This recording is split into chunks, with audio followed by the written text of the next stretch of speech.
Chapter 1 Bride, Inheritance and Summons. Konoha Hospital. A 14-year-old Naruto was currently arguing with his so-called sensei in the hallway of the hospital. "What do you mean you can't train me for the finals?" Naruto yelled while Kakashi, who had his book in his face, sighed. "Because Naruto, I'm already training Sasuke and I can't help you both. Plus he's facing that ninja from Suna and he needs all the help he can get." The copy Nin responded while Naruto looked at him in shock. He wasn't even gonna try to help him. "What the hell do you mean he needs all the help? I'm facing that Baka Niji in the first rounds, damn it, and I don't even know how to fight him." The blonde screamed. Again, Kakashi doesn't bother to look at Naruto's, who had a look of anger and hurt on his face. But that all changes when Kakashi says these words. "I know that, and so what? You're not ready to take the next step as a shinobi, and perhaps getting beat by Niji will wake you up to reality. Sasuke is the only one on the team who has what it takes to be a real ninja, and I won't waste my time with someone who can't even control his own chakra. I'm sorry, Naruto, but you have no talent, nor do you deserve to be a ninja," he said, but failed to realize that Naruto was trembling in rage with his head down. His eyes became slitted as he realized that Kakashi didn't give a shit about him. He was just like the other villagers and teachers, minus Irika, in the academy that ruined his academics. "The only reason you're a ninja in the first place is because the Sandaime felt sorry for you and Dash," he said until smack. Naruto smacked the book out of Kakashi's hand, shocking the Jounin, and saw the look on Naruto's face. His eyes were filled with anger, hatred, rage, and hurt. If looks could kill, then Kakashi would be dead right now. Naruto just looked him with a dark expression on his face. He was clenching and unclenching his hands, trying to keep himself from socking his sensei in the face.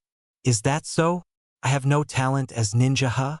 I'm not ready to take the next step as a ninja just because I'm not like Sasuke," he said, raising the tone on his voice. Kakashi realized that everyone in the hospital was hearing Naruto raise his voice and started to speak up. "Please, Naruto, calm down, Dash," he tried to say, only for the pissed blonde to cut him off.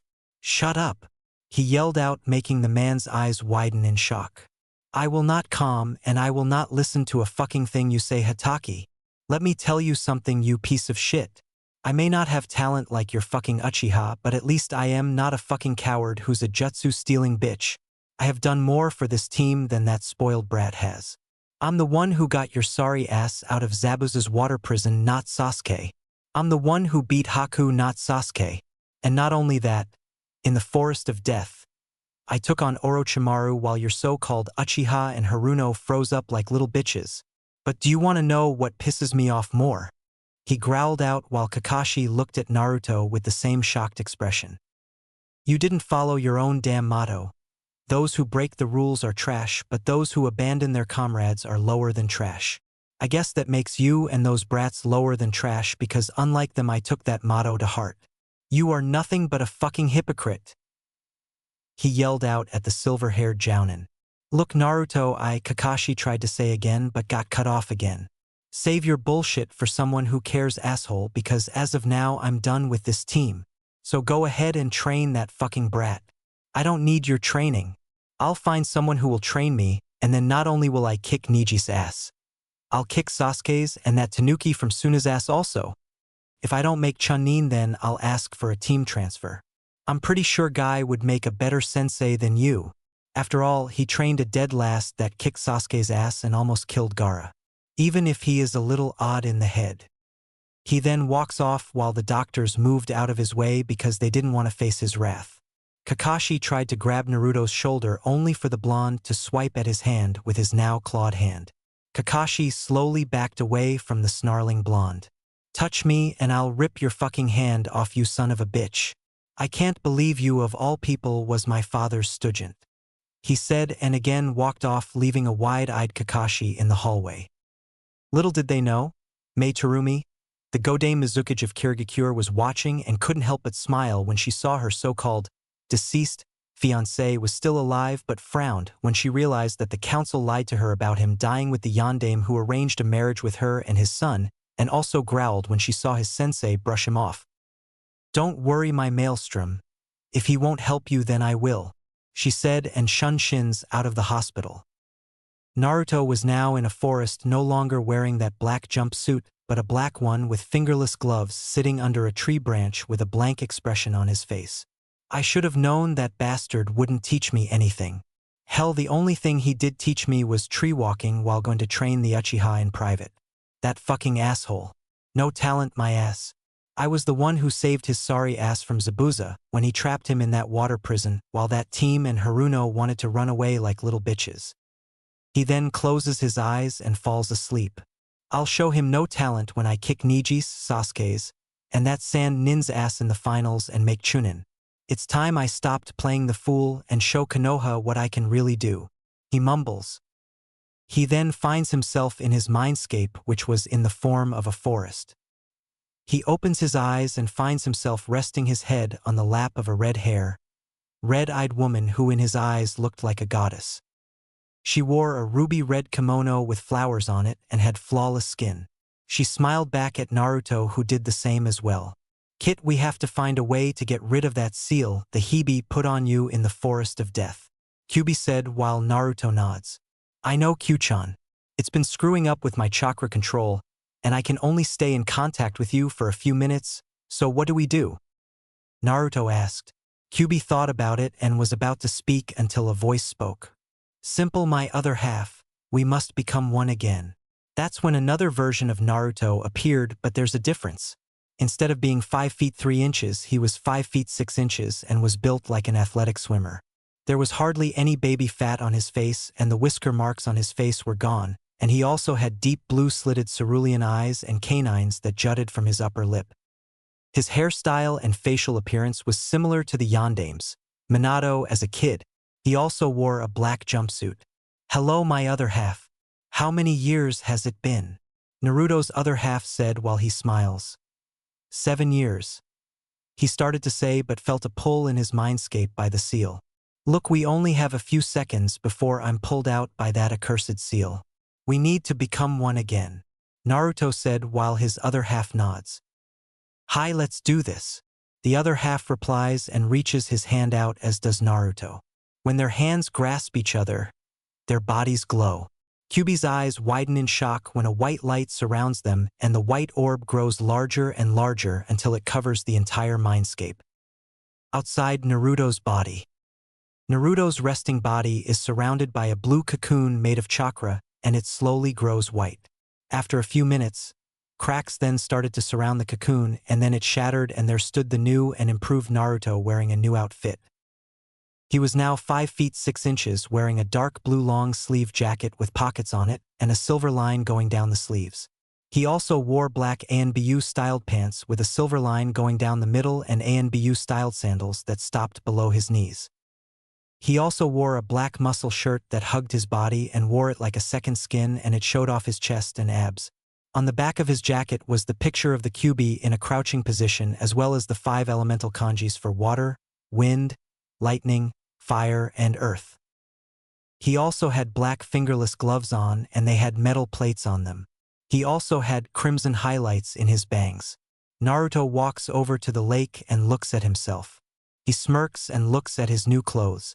He then stretches his arms and sighs in relief. Man, it's good to be whole once again. I don't know what I'd do if I had to play the fool for one more day. I better inform Aji-san that I'm back and ask him about this seal that's cutting me off from Kyuchan. He says but stops for a moment and performs a ram seal. Small trees started to form around him but stopped when they only reached to his height. He sighs and wipes a bead of sweat off his brow. Damn, I must have lost a lot of my strength when my soul split in half. I guess I have to regain my strength again, he says until he hears a voice that sounds like an angel's. Perhaps I can help you, Naruto-kun, said the soft and serene voice. Naruto turns around and sees someone whom he can only describe as a goddess in human form. It was the only way to describe the woman that was in his line of vision. She had long red russet-colored hair which was pulled up into an elegant topknot on the top of her head, and a bang came down from the top of her head and covered her right eye. Her eyes were a beautiful jade green, a small nose and beautiful lips which had blue lipstick on them, all of which were perfect for her face. She also had on a full-body fishnet suit, and over it she wore what appeared to be a one-piece blue garment that hugged her hourglass body and showed off her flawless cream-colored sexy legs. This woman was without a doubt the epitome of beauty, and Naruto couldn't help but blush. Mei, who was watching his eyes wander on her figure, giggled at his dazed look and smiled. "Are you done checking me out now?" she asked, which caused Naruto to blink for a while, and when he realized what he was doing, he turned red and jumped back. Sorry. I didn't mean to stare at you like that," he said while she giggles and walks up to him until they're a few feet from each other. Naruto had to keep his eyes from ogling her cleavage and chest. "It's okay. I expect my future husband to look at me like that," she said. "Oh, I see. Wait, what?" yelled Naruto, whose eyes were the size of dinner plates, while Mei just smiled at him. "I'm your fiancé, Naruto-kun," she said, and Naruto did the only thing he could do. He fainted while Mei looked at his unconscious form. She sighs and rubs the back of her neck. "Maybe I shouldn't have been so forward," she says to herself. A few hours later, Naruto slowly opens his eyes and finds his head resting on her lap while she smiles down at him. "I'm glad you're finally awake, Naruto-kun," Mei says while Naruto sits up and rubs his head in embarrassment. "Sorry for fainting, but I could have sworn you said that I was your fiancé," he said, and she nods. "Yes, I did say that, Naruto-kun. You and I were supposed to be engaged, but certain members in this village lied to me about you dying, and I need to talk to the Hokage about it," she said while caressing his face while he had to hold in a shudder. I see, but I don't think Sarawaji had nothing to do with it. That's not his way of acting. I should know. He did train me before that incident occurred," he said while she blinked at him in confusion. "Okay, let's go meet him, and after that I'll help you with your training," she said, and wraps an arm around him, pulling him close to her ample chest while he blushes a little and they disappear in a swirl of water. Hokage Tower. Sarutobi was currently doing paperwork while glaring at the rest that was piled up on his desk and on his floor. "I swear Minato died just to get away from this accursed paperwork," he muttered. That's when a swirl of water appeared in his office and he jumped out of his seat, pulling out a kunai. When it cleared, he saw Mei the Godame Mizukage with a boy who looked like a younger version of Minato. Hiruzen blinks for a while and looks at him for a while before his eyes widened. "Naruto?" he asked while the boy nodded and grins. "What's up, Sarawaji?" "I'm back," he said. Sarutobi blinks for a while and then smiles. "I see. That's good to hear, Naruto. It must have been hell for you to play the fool for the last 7 years," he replied while the blonde sighs in frustration. "I'm just glad to be whole once again. Do you have any idea how tough it was for me to do it? The only difference is my strength and knowledge. I lost half of it after what happened to me when I was 7, he replied while Sarutobi nods. "I see. Mizukage Dano, I apologize for ignoring you. What can I do for you?" he asks while Mei has a serious expression on her face. "You can start by explaining why you sent me a false document stating that my fiancé died along with his father, Minato Namikaze, during the Kyuubi attack 14 years ago, and canceled the arranged marriage?" she asked in a dark tone. "An action like can be considered an act of war," Mei growled out while Sarutobi looked at her with a look of confusion on his face. "I'm sorry, Mizukage Dano, but I don't recall sending you a document in canceling an arranged marriage," he replied while Mei raised an eyebrow while Hiruzen smirks. "I may be old, Mizukage Dano, but I'm not senile. Do you happen to have the documents with you?" he asked while she nods and pulls it out of her garment and hands it to Hiruzen, who takes it. He opens the paper up and looks at it. When he looks down at the Hokage's signature, his eyes widen then narrow. He then looks up at the Mizukage. "I'm sorry to say, Mizukage Dano, but this isn't my seal of approval. This seal is a fake," he says, and her eyes widened. "What? But I could have sworn, are you sure? I mean, the elders of this village had an ANBU with a blank mask sent this." Naruto's and Sarutobi's eyes widen when she said elders and an ANBU with a blank mask. Naruto's eyes narrow, as does Sarutobi's. "I'm going to kill that crippled bastard and his flunkies," Naruto said in a dark tone. "You're gonna have to get in line, Naruto, because I'm gonna deal with them first," Those idiots could have caused a war for doing this. Sarutobi growled and smashed his fist onto the desk. Mei's eyes widen in shock. So you didn't send that ANBU with the blank mask?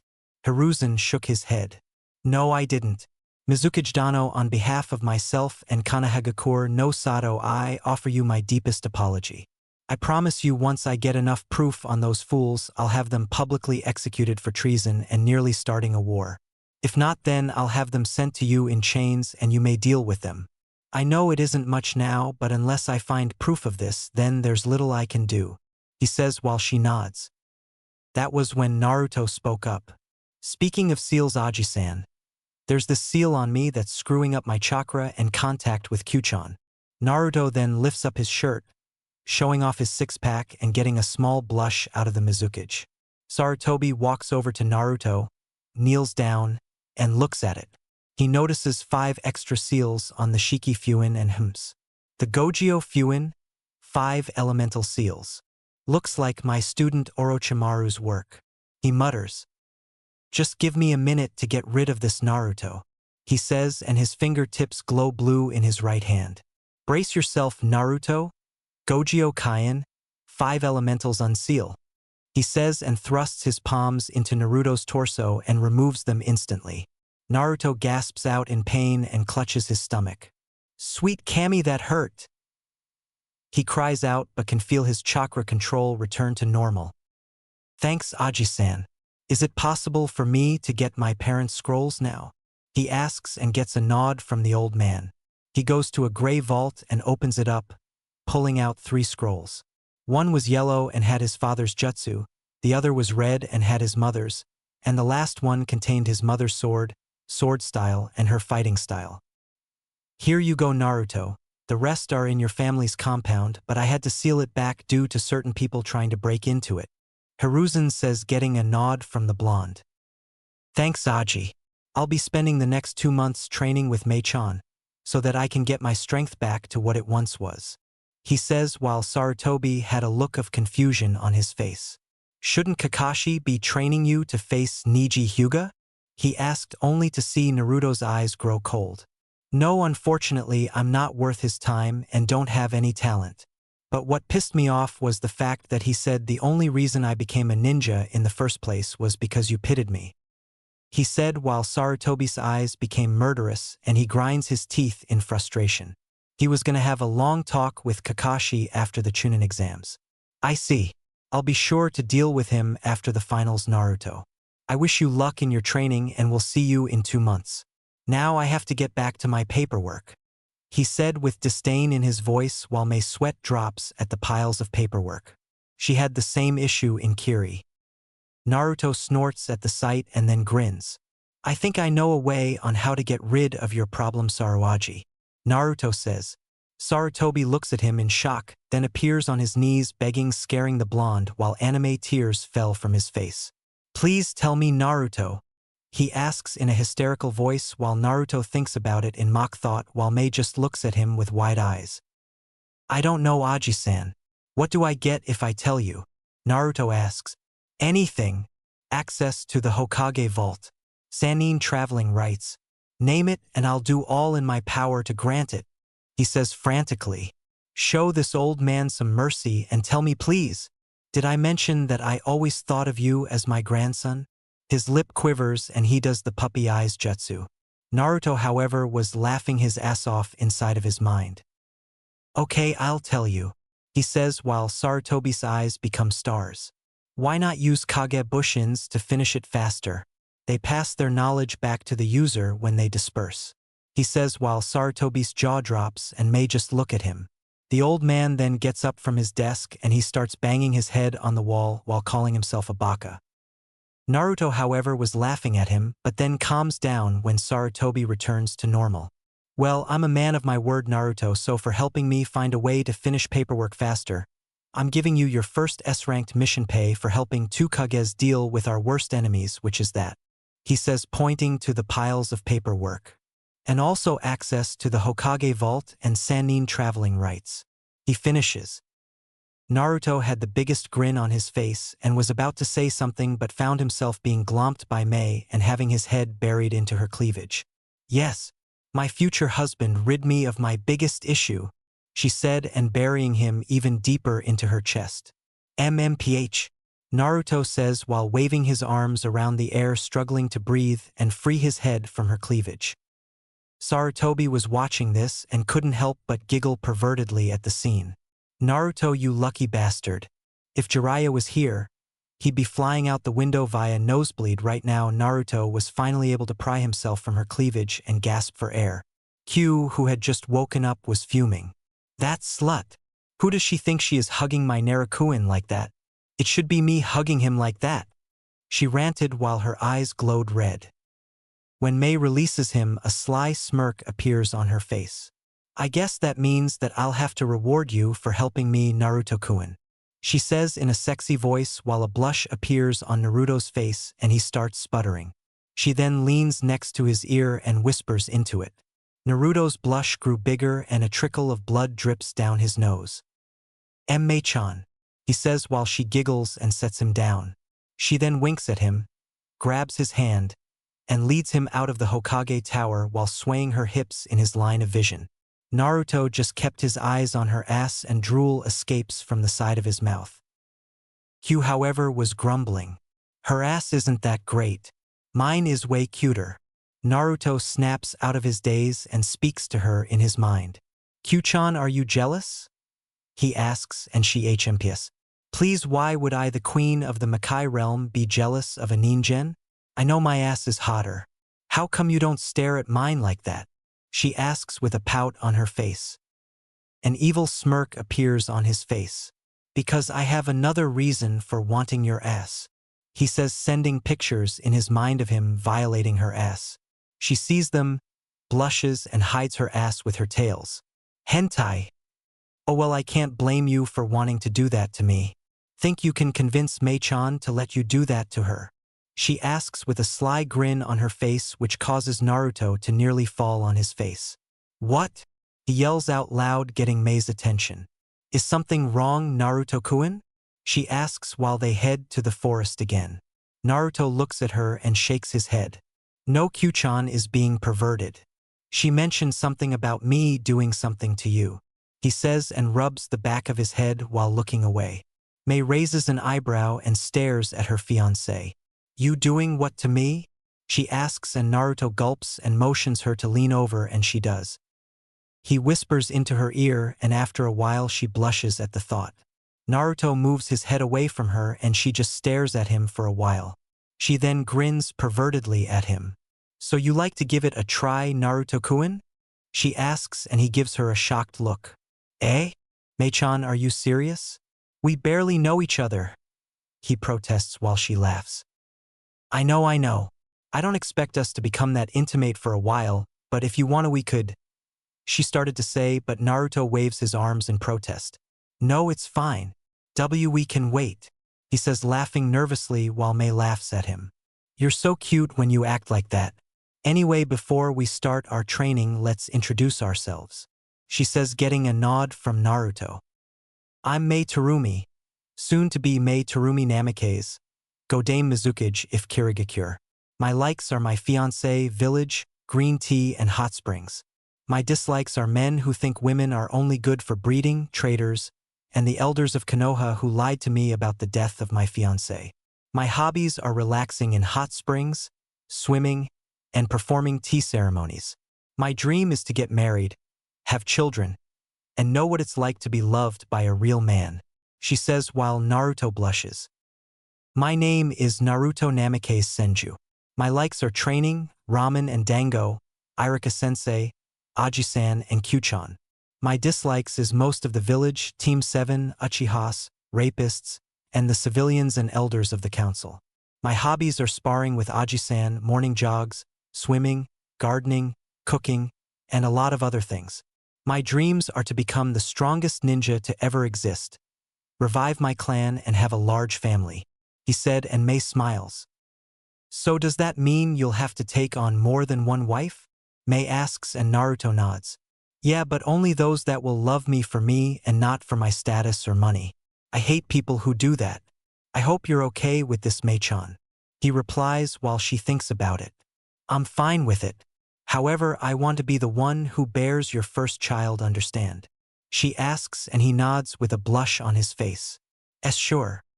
Mei smiles and kisses him on the forehead. Oh, I also have this for you. No one has held this contract for a long time and is considered to be very powerful. She bites her thumb, performs a few seals, and then slams her hand onto the ground. Kuchios no Jutsu. Summoning Jutsu. In a puff of smoke, a large silver-white scroll appears, and on top of it was the head of what looked like a silver dragon with fangs. This Naruto-kun is the contract for the Akuhei Hydra clan. They're a clan who are of a higher group of serpents, but they're related to dragons. I found it in a cave off the shores off Mizu no Kuni. Once you sign this, you'll be sent to their realm to meet their leader, so try not to upset her or she'll kill you. Mei said in a serious tone while Naruto gulps but nods. The scroll opens up and reveals a list that only had one name in it, but it was smudged so Naruto couldn't tell whose name was on it. He then bites his thumb and smears his name on the blank space next to the smeared name and finishes it with the Senju symbol. His name glows blue on the scroll and it suddenly trembles and rolls up, shocking the blonde. The head on it comes to life and lets out a roar before disappearing in a puff of smoke, as does Naruto. Mei was watching this and couldn't help but be afraid for him. I hope he's the one, Yamada no Orochi, she says and sits cross-legged onto the grass. Meanwhile, Naruto appears in a puff of smoke in another world. He looks around and couldn't help but admire the sight. He was currently at a lake's edge. Turning around, he saw a forest that seems to stretch for miles, and next to the forest was a green hilly area that was attached to a huge mountain. At the foot of the mountain was a huge cave. As he finished surveying the area, he turned back towards the lake and sat down. Okay, I'm here now, what do I do? He says to himself until he hears the sound of splashing water and turns his head around only to see a large gold-yellow slitted eye that was the size of a full-grown man staring at him. The eye was connected to the head of what looked like a giant serpent that had silver-white skin and blackish-green spots on it. It also had what appeared to be long, sharp spikes on its head and probably went down its neck and back. Naruto just sat there staring at the giant eye for a few minutes and did the only thing any person would do when they saw something of that size. He screamed like a little girl and ran for his life. While he did that, a small sweat drop appeared on the Hydra's head as it watched Naruto run away, waving his arms around and screaming his head off about giant snakes trying to eat him again. Inside, his mindscape Q was rolling around the ground, laughing her ass off and clutching her stomach. Oh, Kami, this is priceless. Naruto-kun is running away from Yamachan. She then stops and looks up at the sky. Can't blame him though, Yamachan does have that effect on people when they see her in that form. But it was still funny, she says and continues to laugh. Naruto was currently running away until a large white and blackish-green tail stopped in front of him, causing him to crash into it. Again, the Hydra sweat drops but chuckles when he falls over, clutching his head. Damn, that hurt. He mumbles and finds himself staring in shock as the Herta fully rises from the water. Water glistened from its body and dripped from its black underbelly. Naruto's eyes were the size of basketballs and his jaw was on the ground as he looked at the Hydra. It has 8 heads and 8 tails. One of the heads moved down to Naruto and looks at him for a while. Why, hello, little ninjen. What are you doing in my realm? The feminine voice asked while Naruto just sputter and points at her. Said Hydra sighs at this. Why is it that people always act like this whenever I'm in this form? She thought and then decides to show her true form. She glows white and starts to transform. As she shrunk, her heads melded together and became one head while her tails resided into her body and she became smaller and more human-shaped. When the transformation started to end, there was a flash of bright light which temporarily blinded Naruto. When his eyesight returned to him, he was met with the most beautiful woman he had ever seen in his life. She had silky smooth black hair that stopped to her mid-back and it had silver highlights in it. Her skin was creamy white and smooth and it seemed to shine from the sunlight. She had beautiful gold-yellow slitted eyes and fangs jutted from her upper lip. She wore a black kimono that had white dragons on it, and the outfit seemed to hug her hourglass figure and assets that weren't too big or too small. She also had a slit on the right side of her kimono and showed off her long, sexy, flawless legs. Naruto couldn't help but blush at her appearance. A sly grin appeared on her face and she leans over to give him a better view of her cleavage. "Like what you see?" Yamada asks while he does the next thing that came to his mind. He fainted. Again. Chapter 1: Training, Perverts, and Finals. Naruto slowly opened his eyes and finds himself sleeping under a tree with his body resting on it. He groans and slowly gets up. "Man, I had the weirdest dream. I was face to face with an eight-tailed hydra that was the size of the Hokage Tower, and it then transformed into a beautiful woman." He mutters but then hears a soft and angelic voice speak up. "So I'm just a dream you thought of? That really hurts my feelings." He looks around the area and doesn't see anybody, but then he looks up to see the same woman from last time sitting on a tree looking down at him with a hurt look on her face. Naruto looks at her and his eyes become bug-eyed. "Oh Kami, you are real," he says out loud, getting a grin from her. "Of course I am, you silly ninja. This is my human form after all." She then leaps off the tree and lands on the ground softly. She walks up to the blonde and looks down at him. "I am the Yamada no Orochi, but call me Shiroi Akuhiai, White Hydra." Shiroi asks in a calm tone while Naruto nods. "Okay, so you're not the boss summon for a guy named Orochimaru?" Naruto asks while Shiroi blinks in confusion and then shakes her head. "No, I've never heard of him. Why?" she asks. "Because he's a Sannin for the snakes," he answered, but shivered when he saw the dark look in her eyes. Light green chakra swirled around her and she let out a hiss. "I see. So that traitorous bastard Manda has a summoner? I should have killed that power-hungry fool when I had the chance a long time ago. He had the nerve and audacity to try and overthrow me. The Yamada no Orochi," she hissed out and cracked her knuckles.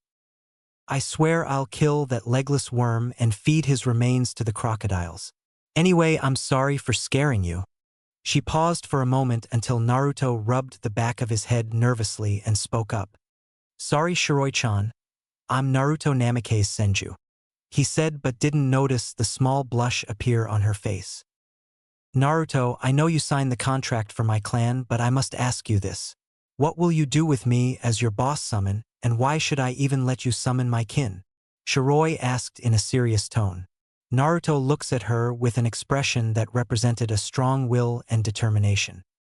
"Shiroi-chan, I give you not only my word but I swear on my clan's honor and title that I'll never abuse the power of you and your kin. I will treat you like I treat my comrades and not as tools, and I wish to fight by your side as an ally," he said while Shiroi looks at him for a while and then smiles. "Your eyes hold no lies or ill intentions. Very well, Naruto Namikaze Senju. I, Shiroi Akuhiai, the Yamada no Orochi and leader of the reptile clan, grant you the right to summon me and my kin. Now hold out your right arm." She orders and he does. Her fangs extend and she clamps them down on Naruto's wrist. Said blonde winces in pain while he felt a burning sensation go through his wrist and forearm. The pain dies down and she lets go of his arm.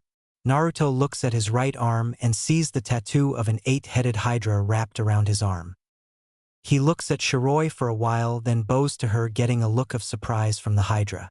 "Thank you, Shiroi-chan, for giving me the honor to summon your kin," he says, and she smiles. "You're welcome, young Namikaze. The last couple of people who tried to force me under their command were crushed, poisoned, melted by my acid, or eaten, though I had to cut back on eating ninjen because they give me heartburn," she said while Naruto chuckles nervously. "Remind me to never piss you off, Shiroi-chan," he replies while she laughs lightly and does a dismissive wave. "Don't worry. Also, to summon me you must wipe your blood on top of the tattoo. There are also other members of my clan. They are the sea serpents, the crocodiles, hydras, and Komodo dragons," she explains, and he nods. "I also have a gift for you," she says, and walks over to the lake and stretches her hand out. Ripples appear around the water, and with a splash, a katana with a deep blue hilt, white diamond-shaped patterns that has a white diamond on the end of it. The guard was black and carved in the form of a hydra coiling around the blade. It was in a black and red sheath that had a white dragon wrapped around it with its maw opened. She grabbed the sword and walked over to Naruto. She then held it out with both of her hands in front of the blonde, who looked at it for a while and at her. She nods for him to take it, and he does. When he unsheathes it, he gasps at the blade's beauty. It was a silver blade, and there seemed to be no scratches or any sign of markings on it. He could also see his reflection off the blade, and the sun's rays shining on it only made it more dazzling. "This sword is beautiful," he says, and Shiroi nods while smiling. "Thank you, Naruto-kun. This sword is called Shinkan no Akuhei, Fang of the Hydra. I had it forged from my fangs and scales and forged in the white flames of a dragon and cooled in Susanu's lake. Try channeling your chakra affinity into the sword," she says, and he nods. He channels his lightning affinity into the blade, and suddenly lightning runs up the blade, and the blonde's eyes widen in shock and awe. "Wow, so I can channel my chakra and elemental affinity through the blade? This is awesome." He then stops channeling chakra into the sword, sheathes it, and then hugs Shiroi, whose eyes widen in surprise but returns it, and they then let go of each other. "So how do I leave this place, Shiroi-chan?" Naruto asks. "Just imagine yourself back at your previous location," she replied. Naruto pictures the forest of Konoha and Mei, and he disappears in a puff of smoke. Konoha Forest. Mei was sitting in the same spot where Naruto disappeared from, but then she jumps up on her feet when a puff of smoke appears, and when it clears, Naruto is seen with a sheathed katana in his left hand. He then finds himself being glomped by Mei and his head buried into her cleavage. "Naruto-kun, you're back. I thought Yamada no Orochi killed you," she cried out while the blonde let out an MMPH. After freeing himself, she lets him go and he smiles at her. "Now, Naruto, you said you needed to get your original strength back, right?" she asks, and he nods. "Yeah, when I was 7 I had an accident where I was working on a seal that'll let Q-chan come in and out of the seal without killing me. I wrote the wrong sealing symbol on my father's jutsu, and it resulted in my chakra and Qs to go haywire. I came so close to dying that day, but luckily Sarawaji was there and placed chakra compression seals all over my body," he said, getting a look of horror from her face while he continued. "He had to call in my Kyofu, Jiraiya the Gamma Sennin, to repair my seal. While that happened, Q-chan had to separate half of my soul in order for me to recover and also turn me into a Hanyu that day." He saw Mei was about to speak up and he just chuckles. "No, I didn't gain fox ears or a tail. I gained those when I turn 18. I did gain claws, fangs, and other abilities I don't feel like explaining out in the open. If that incident hadn't happened, I would be at least as strong as an ANBU, but now I'm only on par with a high Chunin level Nin, so I need to gain it back as soon as possible." He finished explaining and she nods. "So what affinities do you have?" Mei asked while Naruto pulled out a piece of white paper and focused his chakra into it. First it split in half, then it got soaked up on one side, wrinkled up in the other, and burned and turned to dust on the other sides. Mei's eyes widened in shock as she saw that he had an affinity for all 5 main elements. Being the container for the most powerful bijou in the elementals and a Hanyu does have its advantages. "I gained wind from my father, water and lightning from my mother, and fire from Q since it's her major affinity. I gained earth from one of her tails, but also gained a few sub-elemental affinities." He pulls out another chakra paper, focuses even harder on it. A plant grows out of one side and the other side is molten. Maize looks at the paper and her eyes were bigger than dinner plates. "Why, you have the same sub-element like I do. And you also have Mokutan." She then squeals out loud and pulls him into a hug, then nuzzles his cheek. "My future husband is so amazing." She then lets go of him and he then destroys the 2 papers. "The last thing I need is for those bastards in the council knowing this. So Mei-chan, after we finish training, do you want to go to the hot springs?" he asks his future wife, getting a smile from the young Kage. "I'd love to. We can go in the co-ed side and wash each other's backs, Naruto-kun," she says in a seductive tone while Naruto rubs the back of his head, blushing. "Sure, I'll wash your back, Mei-chan," he replies, and the both start to laugh. That's when Naruto spoke up. You have a beautiful laugh, Mei-chan. This causes a blush to appear on her face. Thank you. Anyway, let's get started on your training. For the next couple of hours, Naruto worked in his chakra exercises as well as did push-ups, sit-ups, pull-ups, and his mother's kenjutsu and taijutsu styles, the Hiten Mitsurugi Ryu, Flying Heavenly Sword, and Shinku Ryu Ken, Crimson Dragon Fist. After spending the next 5 hours training his ass off, they headed for the hot springs. After signing in, Mei reserved the co-ed side for her and Naruto only. Said blonde was relaxing his body into the warm, soothing water with his eyes closed. Sleeping on top of his head, curled up into a ball, was a red fur-covered fox with 2 tails. It was Q. Said fox's ears shot up and opened one of her pink-colored eyes. She saw Mei walking towards the hot spring with her hair down and a towel wrapped around her body. A grin appears on her face and she jumps off of Naruto's head and into the hot spring, swimming away from him, and later leaps on a warm rock, shakes the water off, and falls back asleep. Naruto feels 2 arms wrap around his neck and a chest pressed up against his back. He turns his head to see Mei smiling at him, and she kisses him lightly on the lips. Said blonde returns it and gets a good look at her body.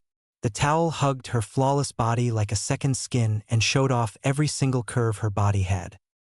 Naruto wraps one arm around her waist and pulls her onto his lap, getting an eep and a look of surprise from Mei. Naruto smirks at her and pulls her body close to his. "Are you comfy, Mei-chan?"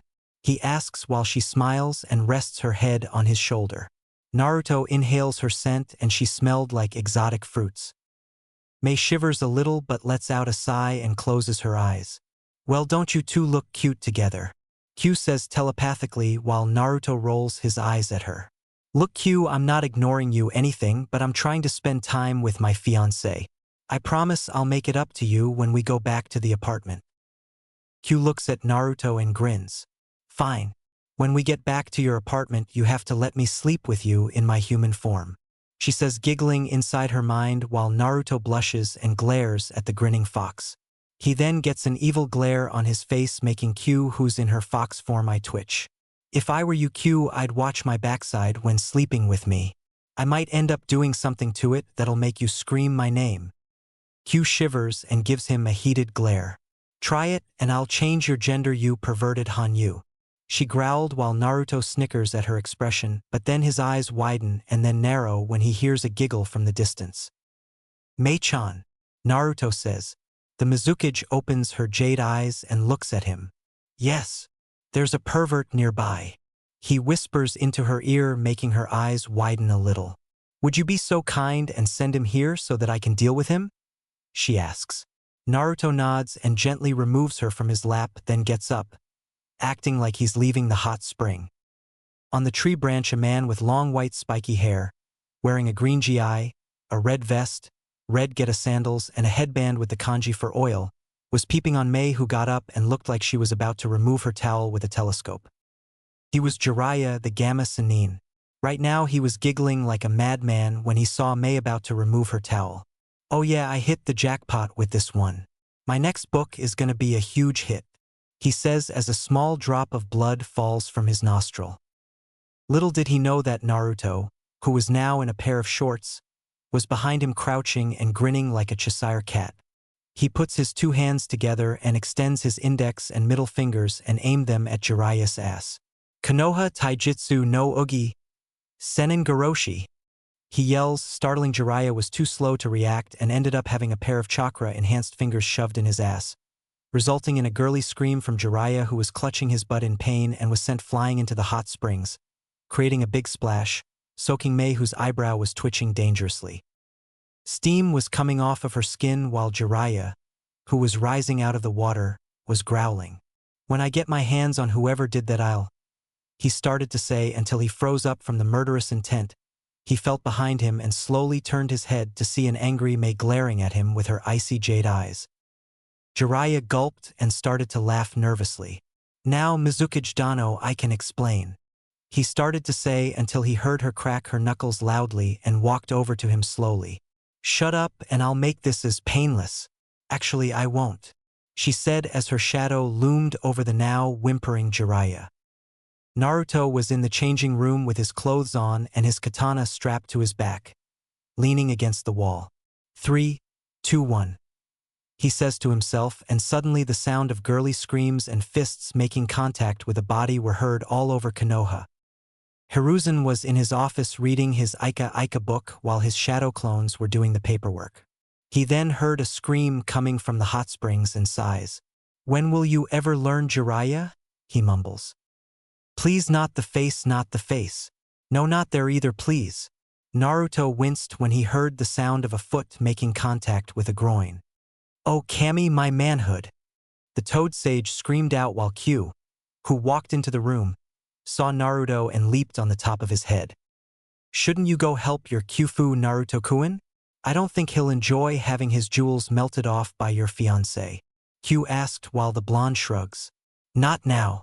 Let Mei-chan beat the crap out of him for a while," he says and strokes her back with a finger, getting a purr from the fox. 10 minutes later, the beating stops and Naruto walks back into the hot spring section and sweat drops at the beaten, broken, bloody, and twitching form of Jiraiya. Mei-chan was massaging her sore knuckles and mumbled something about perverted old fools and melting off their balls with lava. Naruto chuckles at this and walks over to Mei and then places his hands around hers and they glow green. "Is that better, Mei-chan?" Naruto asks his future bride, who smiles and kisses Naruto on the lips. "Yes, it is," she says. They then notice Jiraiya groaning and getting up from the beating he just suffered. "Oh, Kami, I haven't been beaten that badly since Minato caught me peeking on Kushina," he mumbled while popping his back in place. Naruto's eyes twitched dangerously when he heard that. "What was that, Kyofu? Do I need to let Mei-chan here melt your balls off?" He growled out, only for Jiraiya to turn around and see Naruto glaring at him. "Gaki? Wow, what happened to you? The last time I saw you, you were a chibi version of your dad," he said with a goofy grin on his face. A small smile appears on his face. "I hit a growth spurt. That, and I was finally able to become whole again," he said, causing Jiraiya's eyes to widen a little but return to normal. "I see." He then looks at the Mizukage and back at Naruto and a grin appears on his face. "So do you mind explaining what you're doing with the Mizukage, Gaki?" he asks, and Naruto mutters about perverted godfathers being nosy. "If you must know, she's my fiancé," he says, causing Jiraiya's jaw to drop. Did you just say that she is your fiancé?" Naruto groans and nods while rubbing the back of his head. Jiraiya then finds himself bowing down before his godson, chanting, "I am not worthy," while Mei and Q sweat drop. "I'm never gonna leave my children/kits alone with that man," they both thought while Naruto sighs at how he was acting. Jiraiya then places his hands on his godson's shoulders, while anime tears fell down his face. "I'm so proud of you, kid. 14 years old and you already have an older woman, a Kage no less, as your future bride," he ranted on until Mei coughed out loud, getting their attention. "Please don't corrupt my future husband, Jiraiya-sama, or I'll have to kill you," she said in a sweet tone, making the man shiver at the tone. Don't worry, I don't plan on it. Yet. So Gaki, do you need any help with your training?" "I already have Mei-chan helping me, but I could use your help with Fuinjutsu and get me back to my original level of strength. Also, do you think you can help me with the Rasengan?" he asks and gets a nod from Jiraiya.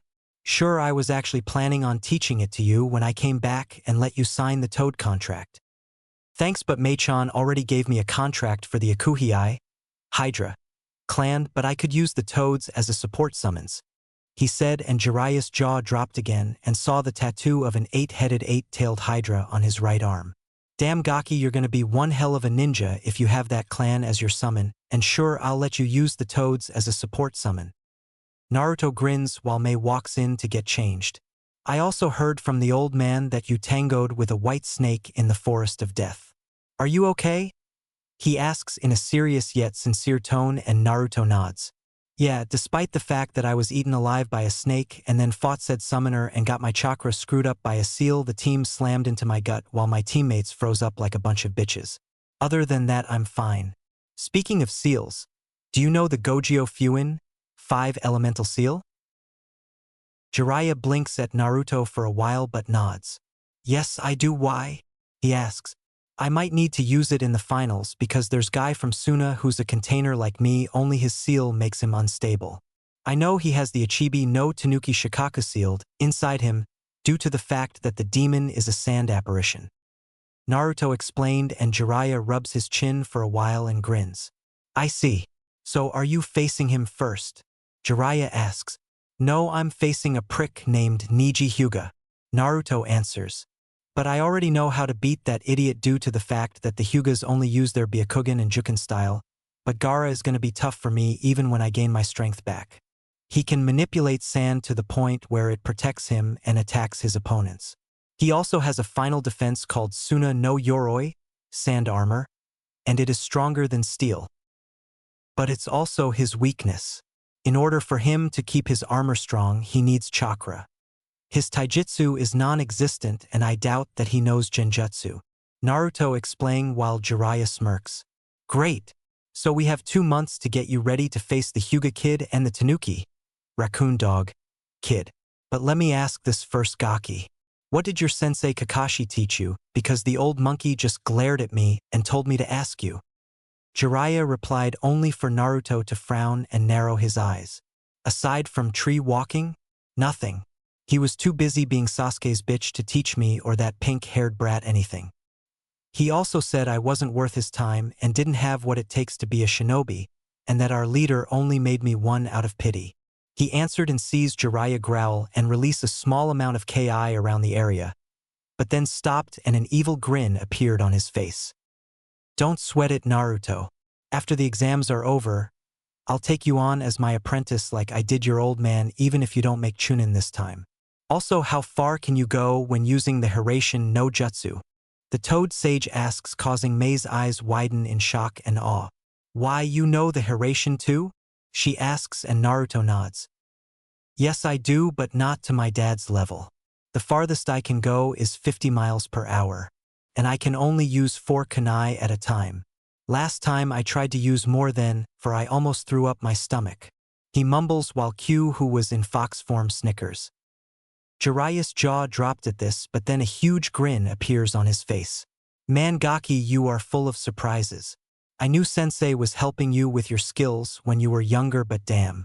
Well, I should get going. You and your fiancé meet me at Training Ground 26. It's the one with the huge waterfall and Lake Jiani, he says and disappears in a puff of smoke. Mei then walks over to Naruto and smiles. I have to go to Naruto or else my bodyguards will get worried. I'll be at the Golden Leaf Hotel, she replies, getting a nod from Naruto. Mei then wraps her arms around his neck and kisses him fully on the lips for a few minutes and then ends it with Naruto just staring at her. She giggles and disappears in a swirl of water. Q leaps off Naruto's head and morphs into her human form, wearing a black shirt and red pants, and started to stare at a dazed Naruto in size. She then grabs his cheeks and stretches them out until Naruto cries out in pain. Itai! Q, what's wrong with you? He cried out, rubbing his sore cheeks while she glares at him and huffs, crossing her arms against her chest. You were in a daze, Baka.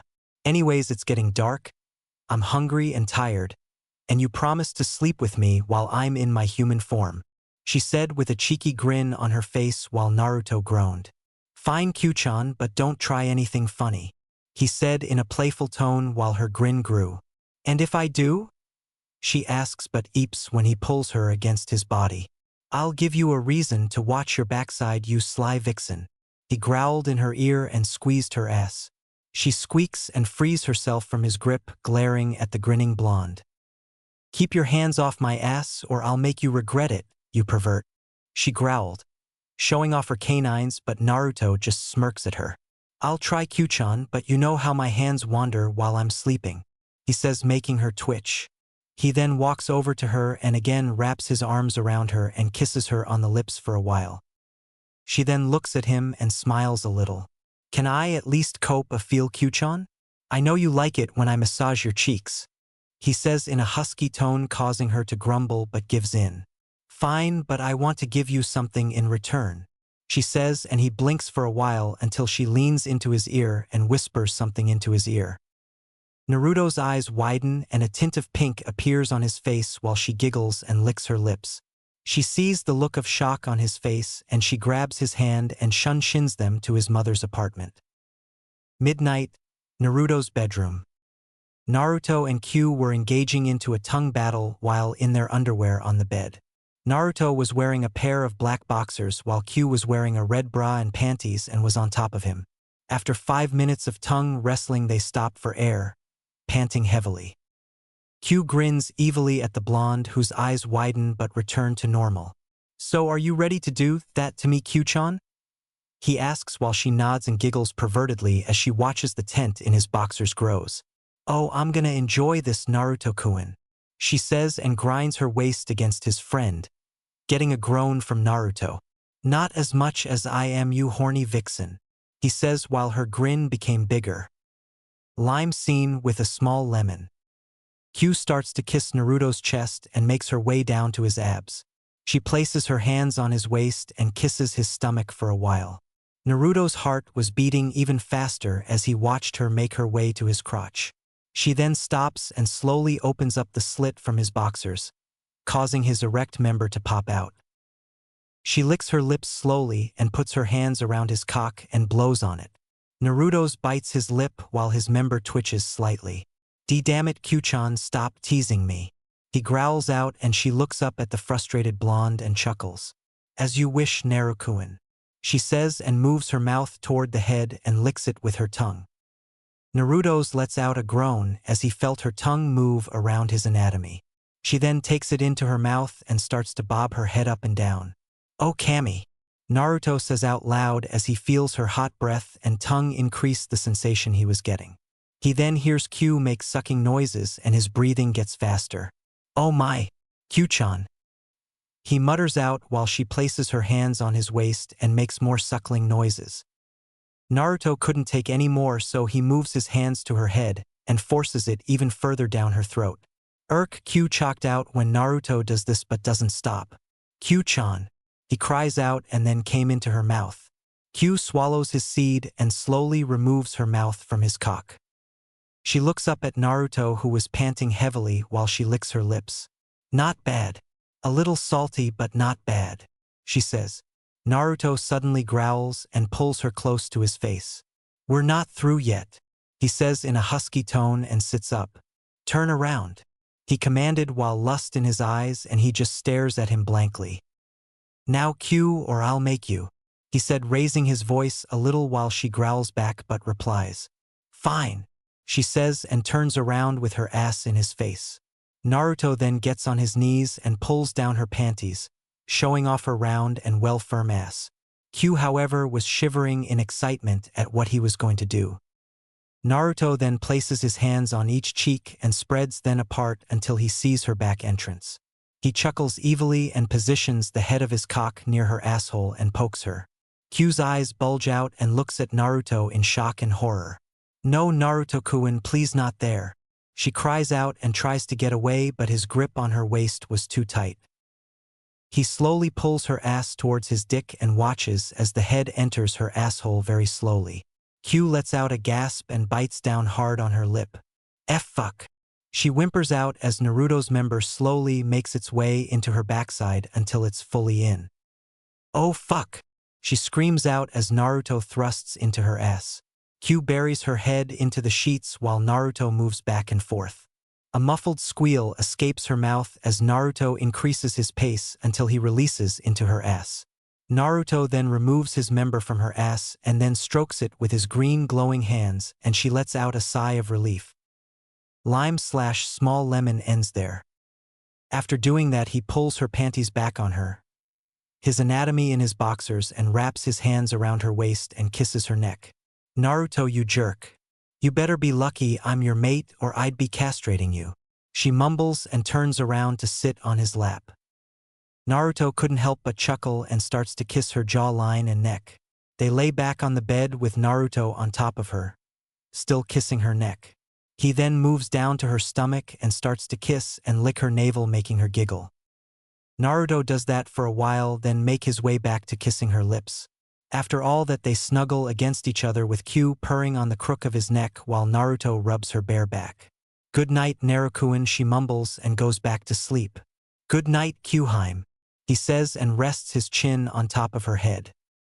For the last 2 months, Naruto spent his time training with his Kyofu, godfather, and Finesse.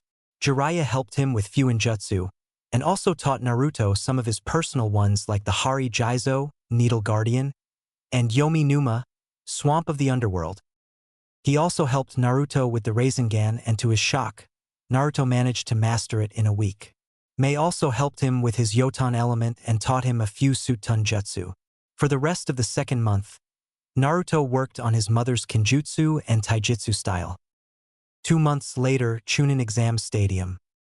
In the Kage booth, the Hokage and Kazekage, Orochimaru in disguise, were sitting and waiting for crowd to settle down. The genin that didn't make it to the finals were sitting with the crowd. "I wonder where Sasuke-kun and Naruto are? They're not here with the other finalists," Ino replies while Sakura scoffs. "Who cares about that blonde baka? He's nothing compared to Sasuke-kun and Neji and their geniuses," she said, not caring if the Hyuga killed Naruto or not in the finals. Ino looks at Sakura in shock. "Sakura, he's your teammate. I know he's not as smart as Sasuke-kun, but have some faith in him," Ino said, and Choji nods while eating a bag of chips. Shikamaru looks around and frowns when he doesn't Naruto or Sasuke. Troublesome, those two are missing, and so is that Doka guy. "Stop looking around, kid, and face the audience. In this main tournament, you guys are the stars," said a Senbon chewing jounin named Genma. At the Hokage booth, a jounin appears next to Sarutobi and whispers into his ear. "Hokage-sama, Naruto Uzumaki and Sasuke Uchiha still haven't showed up yet. What do we do?" he asks. Then Sarutobi looked out of the corner of his eye to see Mei and 2 of her bodyguards coming up. "Don't worry. I am sure that Naruto Uzumaki is fine, but keep a lookout for Sasuke Uchiha," he says, getting a nod from the jounin who shunshins away. Mei sits down next to the Hokage with her guards flanking her. "Hello, Mizukage Dano. I trust that the long journey was not too long?" he asks with a smile, and she smirked. "Not at all, Hokage Dano. Hello, Kazekage Dano." The Kazekage nodded his head in respect to her. But inside, Orochimaru was panicking about her presence. "Curses! Another Kage is here? I might have to cancel the invasion. I can't take on both Sarutobi and the Mizukage," he thought in his mind.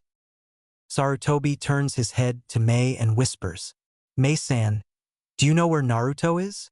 She smiles at him and says, "Don't worry.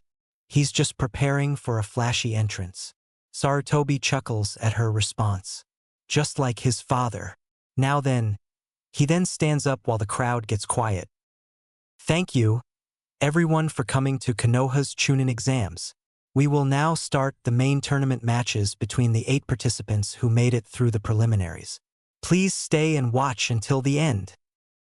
The Kazekage then spoke up as Hiruzen started to sit down. "If it's 8, then 2 appear to be missing." Sarutobi said nothing, and while that happened, Genma pulled out a piece of paper. "There's something I would like to tell you before the matches. Look at this." Everyone peered at the matches to see that it was even. "There are some minor changes to the tournament, so check again who you are fighting." Shikamaru thought, "I had an extra match. Did that Dosugai forfeit?"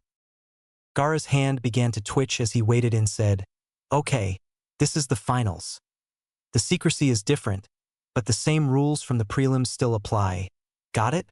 Now will Naruto Uzumaki and Neji Hyuga step forward." Neji stepped forward with a smug look on his face, and suddenly a swirl of water, wind, and ice danced around the arena, shocking everyone but Mei, who was smiling under her hat.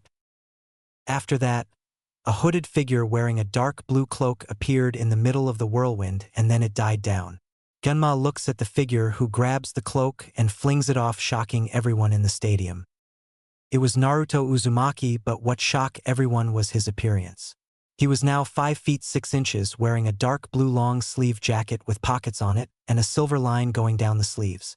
He also wore black ANBU-styled pants with a silver line going down the middle and ANBU-styled sandals that stopped below his knees. He also wore a black muscle shirt that hugged his body and wore it like a second skin, and it showed off his chest and abs. On the back of his jacket was the picture of the QB in a crouching position, as well as the 5 elemental kanji for water, wind, lightning, fire, and earth. He also had black fingerless gloves on, and they had metal plates on them. He also had crimson highlights in his bangs. Strapped to his back was a sword with a red hilt, gold guard, and a black sheath. It was Naruto's mother's sword, the dragon sword, and on his right hip, he had another katana strapped. It had a deep blue hilt, white diamond-shaped patterns that has a white diamond on the end of it. The guard was black and carved in the form of a hydra coiling around the blade. It was in a black and red sheath that had a white dragon wrapped around it with its maw opened. It was the Shinkan Akuhei. Around his neck was what looked like a Magatama jewel that was attached to a necklace, Eye of the Dragon from Ninja Gaiden. "Oh my god, that's Naruto!" Ino shouted out while Sakura couldn't believe that this was Naruto and thought that it had to be a trick. Sarutobi chuckles at this. Most of the girls, both civilian and kunoichi, were blushing at the new and improved blonde genin. Tenten's cheeks were red and she couldn't help but admire his swords. Temari was also blushing and couldn't help but look at his chest and abs. Whoa, he went from shrimpy to hottie in less than 2 months. I wonder if I can get him on a date after this, she said to herself while her cheeks burned red. Shikamaru's eyes were wide as well, but he chuckles and mutters troublesome blondes. Gaara looks at him too, but had a feeling that this blonde kid from the exams was dangerous and smiles darkly. Perhaps you'll be the one I prove my existence to, Uzumaki, he thought, but was wondering why Shikao was quiet. Naruto looks at Gunma and grins. Am I late, Proctor-san? Naruto asks while the Jounin chuckles and shakes his head. No. Actually, you're just in time for your match against Niji Hyuga, he says while the blonde nods. Good. So can we get started? I have a Chunin flak jacket with my name on it and a prick's ass to kick, he says, ignoring the glare Niji was giving him. Genma nods and looks at the other genin. The rest of you go to the stadium and wait for your match, he said as they walked away. One moment, Proctor. Oi, Temari-san, he yells out, getting her attention. He then removes his swords from his back and right hip and holds them out to her. Would you mind holding these for me? He asks, getting a nod from her, and he hands them to her. Thank you, beautiful, he replies, making her blush. She then walks over to the stairs quickly while Naruto chuckles. I'm definitely going on a date with her, he says to himself, but then looks back at Niji. In the stadium, Izumo and Kotetsu look at the blonde. This ought to be good. I wonder how strong the kid got in 2 months. Izumo wondered while Kotetsu smiles. Who knows? But the question is, can he beat Niji Hyuga, who's considered a prodigy in the Hyuga clan? Kotetsu replies, this should be good, Kiba says while Hinata clutches her chest. Naruto-kun, she says quietly. So the baka changed his clothes. So what? He's still gonna lose, Sakura says, and Ino glares at her former friend. Some teammate you are, Sakura. Naruto may be the dead last, but at least he's in the finals, so shut up. Ino replies while the pink-haired girl looks at Ino in shock but then turns away from her. Hayashi and his daughter, Hanabi, were also watching the fight. Watch closely, Hanabi. There isn't another Hyuga whose blood is stronger than Niji's, he says, getting a nod from his daughter. Meanwhile, as Genma moved back so he didn't get caught in the crossfire, Niji decides to speak up with an arrogant tone. So you've changed your wardrobe, facial appearance, and you now have 2 swords that I doubt you could use. That won't save you though, because fate has declared me the victor of the tournament, he says, waiting for the blonde to lash out at him. Naruto just stands there with his hands in his pockets and just glares at the Hyuga. He then removes his hands from his pockets and tilts his neck a few times, getting a few crack noises out. He then breathes in and out and looks at Niji like he's a short-minded fool. Niji raises an eyebrow at Naruto. I suggest you get ready to admit defeat, Uzumaki. I have fate on my side and no one can defy fate, he says. Naruto then decides to speak up. "Niji, do me a favor and shut the fuck up," he said, getting a gasp from everyone while Niji twitches. "There is no such thing as fate.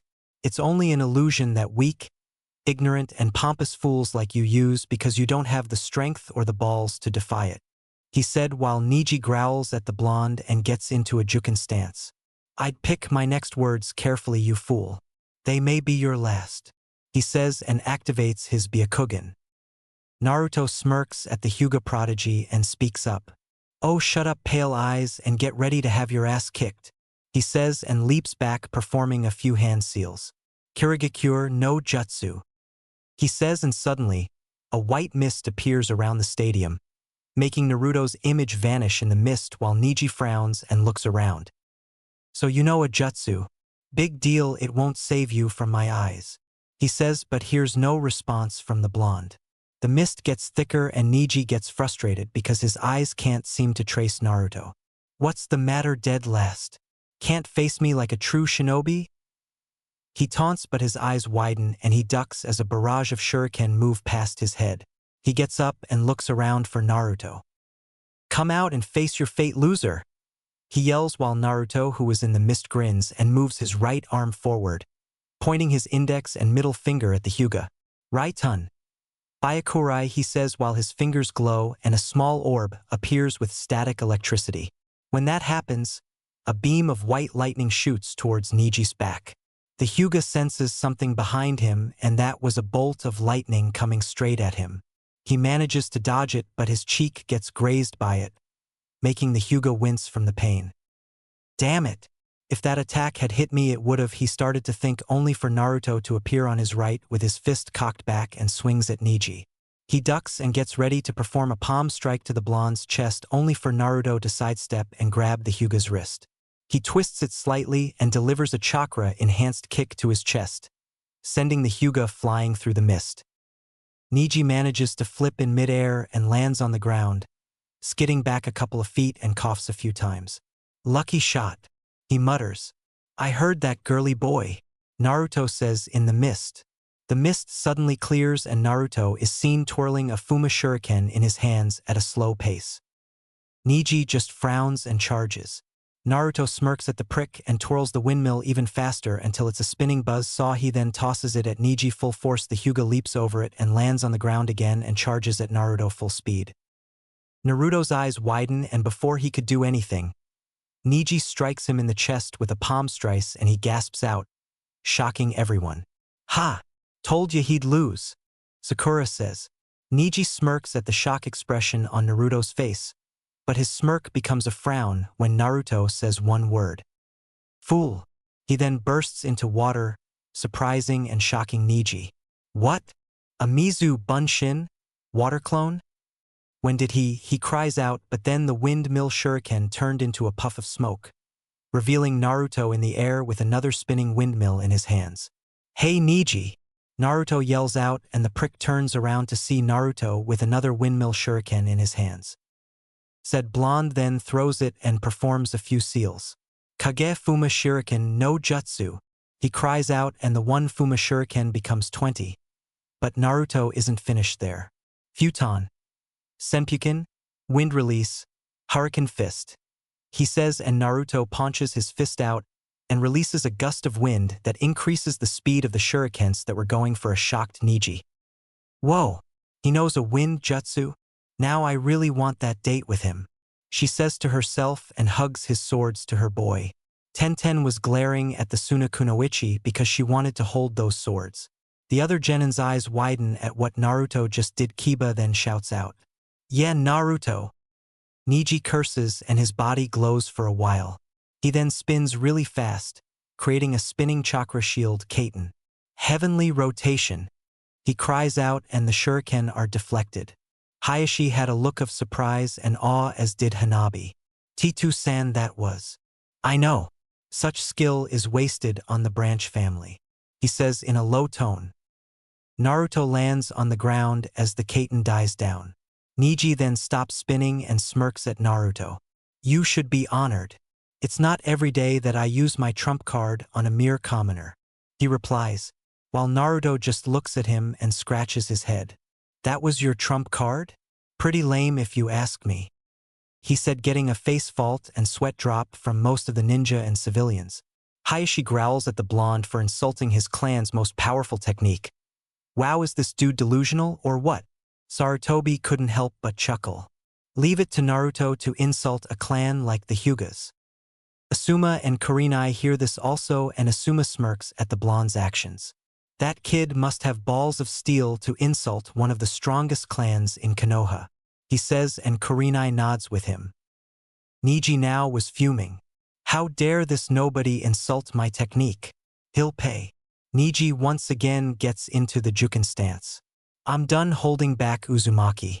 Now I'll show you the true power of the Hyuga clan, he says while Naruto looks at the ninja in mock shock. You were holding back? Wow, and here I thought you were a spoiled brat with the stick up your ass, he said while Neji growls. Shut up, you peasant, he yells and charges at Naruto. Naruto's expression hardens and he gets into a fighting stance with his legs slightly spread apart. His right arm cocked back into a fist and his left arm out with the palm opened. When Neji is a few feet near him, Naruto swings his right arm at Neji, who dodges to the left and performs a sweep kick at his legs. Naruto leaps over the move and lands on the other side. He then dodges two of Neji's palm strikes and performs a roundhouse kick at Neji, who blocks it with his arms, but Naruto adds more force to the attack, breaking Neji's defense. Seeing this, Naruto spins and knees Neji in the gut, making the Hyuga gasp out as Naruto performs another knee strike, then grabs Neji by his jacket, flips him over, and slams him onto the ground hard. The Hyuga winces in pain, but then his eyes widen when he sees Naruto lift his right leg up into the air and brings it down fast and hard. He barely manages to roll out of the way as Naruto's foot comes down and makes an impact with the ground. After rolling out the way, Neji watches as Naruto removes his foot from the small crater his foot made and just stares at Neji.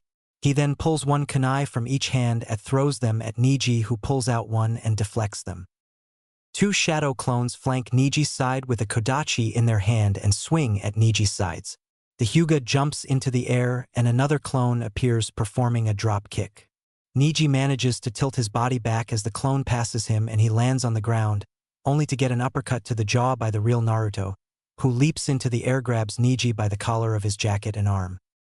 As they went down, Naruto slams Neji into the ground while said Hyuga coughs up a little blood.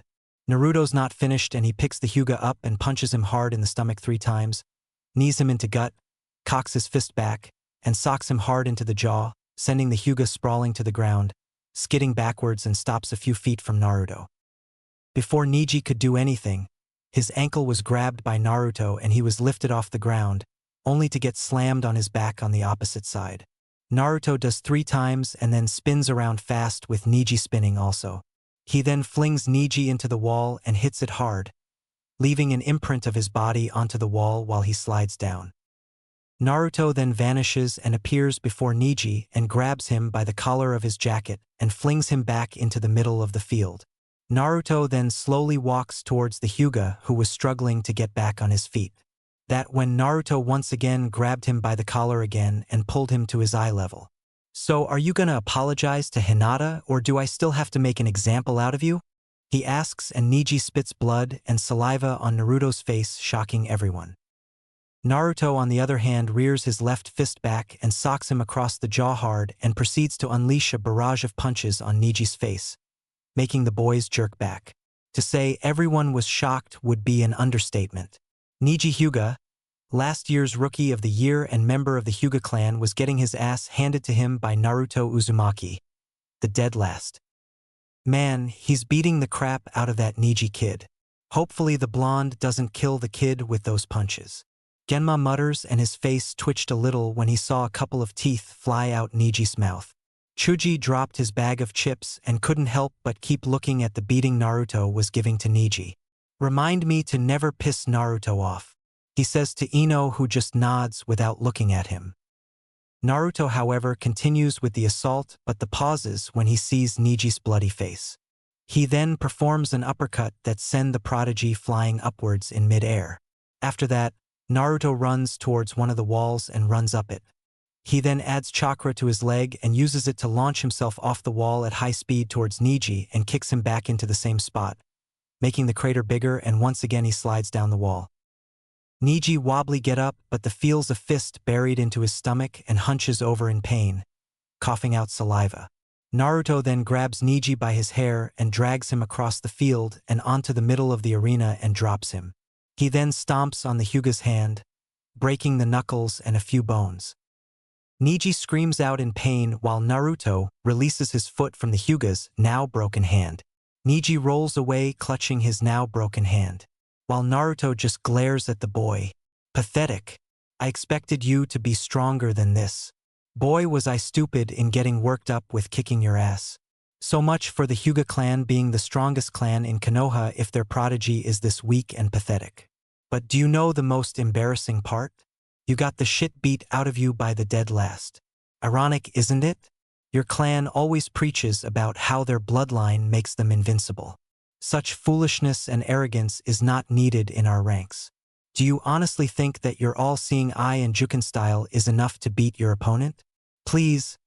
I can think of 20 different ways to beat you and your bloodline without breaking a sweat, he says in a cold tone. Hayashi clenches his fist at the boy. Niji gets up and glares at Naruto. Don't get up, Niji. You can't fight me anymore now that your hand is broken. Unless you know one-handed seals, which I doubt since you probably didn't even bother to learn more than your clan techniques. Am I right or what? He asks only to get silence, and he chuckles. Kami, you bloodline users are stupid. What would have happened if you faced an enemy who knew how to fight your Byakugan and the Juken? You would have had to retreat, or you would have died and had your eyes and balls taken to be examined and probably produce a new clan of Hyugas who aren't in Konoha. He replied. Shut up. Who are you to tell me to expand my horizon? I am a Hyuga and there's no one else in this village or any other that is stronger than you. POW. Niji got punched right in the face by Naruto. The sound of cartilage breaking is heard and he tumbles away. He stops and clutches his face in pain and lets out a muffled scream. Shut the fuck up, you piece of shit. You have no room to talk about whose clan is stronger, because if your clan was so fucking strong, then why haven't any of them become Hokage yet? He yelled out. Asuma had to bite down on his lip to hold in a laugh. I take what I said back. His balls must be made of brass and steel. A clan who enslaves their own family and treats them like pets is not a clan. Even the Uchiha clan didn't have slaves, which is very shocking to me. So tell me, Niji, what's it like to kiss the ass of a bunch of old farts who can't even shit right without assistance? He asks while Niji gets up, holding his nose, but by the scrunching of his face he was pissed. Sarutobi lets out a cough to prevent himself from laughing. Mei looks at him and smiles. Is everything all right, Sarutobi-san? She asks while he nods. Yes, I am just a little fit. The Kaze Kage chuckles at what he was hearing. Your genin skills are impressive, Sarutobi-san. I thought he was the dead last of the academy. Sarutobi snorts. Deception is a shinobi's most deadliest weapon, Kazekage-sama. He nods and looks back at the fight. Naruto then spits on the ground and looks back at the pissed-off Hyuga. What's wrong, Niji? Are you pissed because I insulted your clan? Or is it because you are the pet who can't do nothing more but respond to your master's call like a dog? He says and senses the Ki coming from the boy. Proctor, call the match. He can't fight me with a broken hand or cast jutsu. If not, I'll do more than break his hand and nose. He says and cracks his knuckles. Genma moves between them. The winner is Naruto Uzumaki. He says while the crowd cheers, but as soon as Naruto walks away, he hears a roar filled with hate and rage and turns his head to see a pissed-off Niji charging at him. I'll kill you. Niji screamed out with his Byakugan springing to life.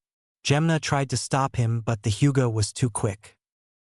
Naruto vanishes and kicks the enraged Hyuga in the side of the head so hard that he is sent into a tree and collapses into unconsciousness. When the proctor announces the winner Hyuga, you limp away to the medical ward, not attack the victor. He says and vanishes into a swirl of leaves and to the other genin who were in the finals. Naruto walks towards a blushing Temari and stops in front of her. May I have my swords back, Temari-chan? He asks while grinning at her. She nods with a blush on her face and hands them back to him. "Thank you, and I wish you luck in your match," he says as he straps his words back on. Thank you Naruto-ku, I mean San," she said as her blush increases. Naruto just chuckles and walks away from her and back to the other genin grinning. "Hey Shika, Shino, how's it going?" he asks, and the Nara decides to speak up. "Okay Naruto, I know you probably have the answer, but what the hell happened to you?" he asks, and Shino nods. "Yes Uzumaki-sen, I too am curious about your new appearance and skills," the Aburame asks. Naruto smirks and replies, "Come on now Shika, I know you're lazy but not stupid, and Shino, isn't deception all part of the shinobi way?" Naruto asks, and Shino raised both eyebrows. "I understand now. I apologize if I insulted you in any way Uzumaki-san," he says, and Naruto rolls his eyes. "Shino, you don't have to call me Uzumaki-san. I prefer Naruto," he says while the bug user nods. "Very well," he says while Shika chuckles. "Man Naruto, you are so troublesome," he says while the blonde grins. "Oh shut up lazy ass. You think everything is troublesome. No wonder all the females in your clan kick your asses," he said while Shikamaru twitches. "Speaking of females, when do you plan on asking out Ino?" he asks out loud, getting a blush from Ino and from the shadow user. "Don't worry dude, I'm not going to steal her from you. I'm more interested into Temari," he says while the wind user looks at him, turns red and sputters while he winks at her. Mei hears this and a smirk appears on her face. It appears Narukuin has already found another female to join his harem. She's not bad looking, but if anyone is bearing his first child, it's me, no ifs, ands, or buts about it, she thought while Naruto, Q, Tenten, Temari, and Anko sneeze. "Someone's talking about me. Probably Mei-chan thinking about our honeymoon," he says to himself. Meanwhile, in the Kage booth, Reidu appears near Sarutobi. "Hokage-sama, Sasuke Uchiha still hasn't showed up for his match. What should we do?" he asks. Sarutobi sighs in frustration. "Tell Genma the Sasuke Uchiha is disqualified," he says, and the Kazekage spoke, "Why not postpone the match?" Everyone, including the lords from the other nations, came to see the Uchiha fight. Reidu looks up at the Kazekage. "Excuse me, but someone who doesn't show up on time doesn't have the right to be a chunin. Clan members are not an exception," he says while Mei is right. "I agree. If this was a war and the Uchiha's team was late due to his ignorance, then it'll cost not just the current team, but the entire village. Ninja who don't follow the rules have no right to be ninja," she says, and Sarutobi agrees. "They're right, Kazekage Dano. I can't show favoritism to anyone. They will be disqualified, and that is my final answer," he says while Reidu shunshins away to inform Genma. "Damn that woman. The invasion has been compromised. I have no choice but to call it off." The Kazekage made a hand sign to call off the attack, and Kabuto saw it and just stood there, observing the match. After Genma got the message, he announced this. Due to him not being on time, Uchiha Sasuke has been disqualified from the match, making Gaara the winner by default. He replied while the crowd booed at the decision. "What? That's not fair," Sakura screamed out while Ino, who covered her ears, smacked the girl upside the head. "Shut up, Sakura," Ino yelled. Naruto smirks at this. "So much for the almighty Uchiha clan," he says, and Shikamaru mutters troublesome again. Skipping the other matches. After Shikamaru gave up his fight, he walked back up to the arena glaring at a grinning Naruto. "If you ever do pull something like that again, Naruto, I'll kill you," he said in a dark tone while the blonde shrugs. "Not my fault you're lazy," he says, and then appears next to Temari, who eeps. Naruto chuckles and puts an arm around the blonde Kunoichi, who blushes when she felt the muscles in his arms. "Great match, Temari-chan. Too bad you didn't clock Shika in the head with your fan. Well, it's time for my match," he says, but then whispers into her ear. "I'll help your brother defeat his inner demon," he says, and her eye widened, but before she could say anything he vanished in a swirl of water and ends up in the arena with his arms crossed. Gaara does the same with his sand and appears a few feet away from Naruto and smiles a smile filled with bloodlust. I see you've gotten stronger, Uzumaki. Perhaps your blood will satisfy my mother. He sighs in a monotone voice while Naruto smirks. Sorry, Tanuki, but your mother won't be tasting my blood today. Plus, the only one who gets to taste any part of me is my water goddess. He says with a smile on his face. Mei hears this and blushes when Naruto calls her that. Jinam was about to start the match until they were interrupted by swirling leaves, and in the middle of it were Sasuke and Kakashi. Naruto narrows his eyes at the man and at Sasuke. Yo, did we make it? Kakashi asks with an eye smile while Gunma frowns. No, Kakashi, the Uchiha was disqualified, now get off the field. He says, getting a shocked look from Kakashi and a look of anger from Sasuke. What? I can't be disqualified, I'm an Uchiha. The prick yelled while Gunma snorts. And your point? Now beat it, kid, or I'll remove you from the field personally. Sasuke sees Gaara and starts to charge at him in anger, but he is knocked out by the Shinkan no Akuhi's sheath courtesy to Naruto, who then tosses the brat at Kakashi, who catches him. Get your butt buddy off the field, Hatake. Naruto says coldly while the Jounin shivers from Naruto's words and vanishes into the stadium. Sorry about that, Gaara. It's always the arrogant and weak-minded ones that don't know when to piss off, he says while Gaara nods. Apology accepted, Uzumaki. Shall we begin? He asks while Naruto nods and removes his jacket and swords, revealing his skin-tight shirt which showed his well-toned body. The females, minus Sakura, blush at this. Mei, however, was licking her lips. If he's this gorgeous now, I can't wait to see what he's like when he's older. She thought, as did the other girls, again minus Sakura.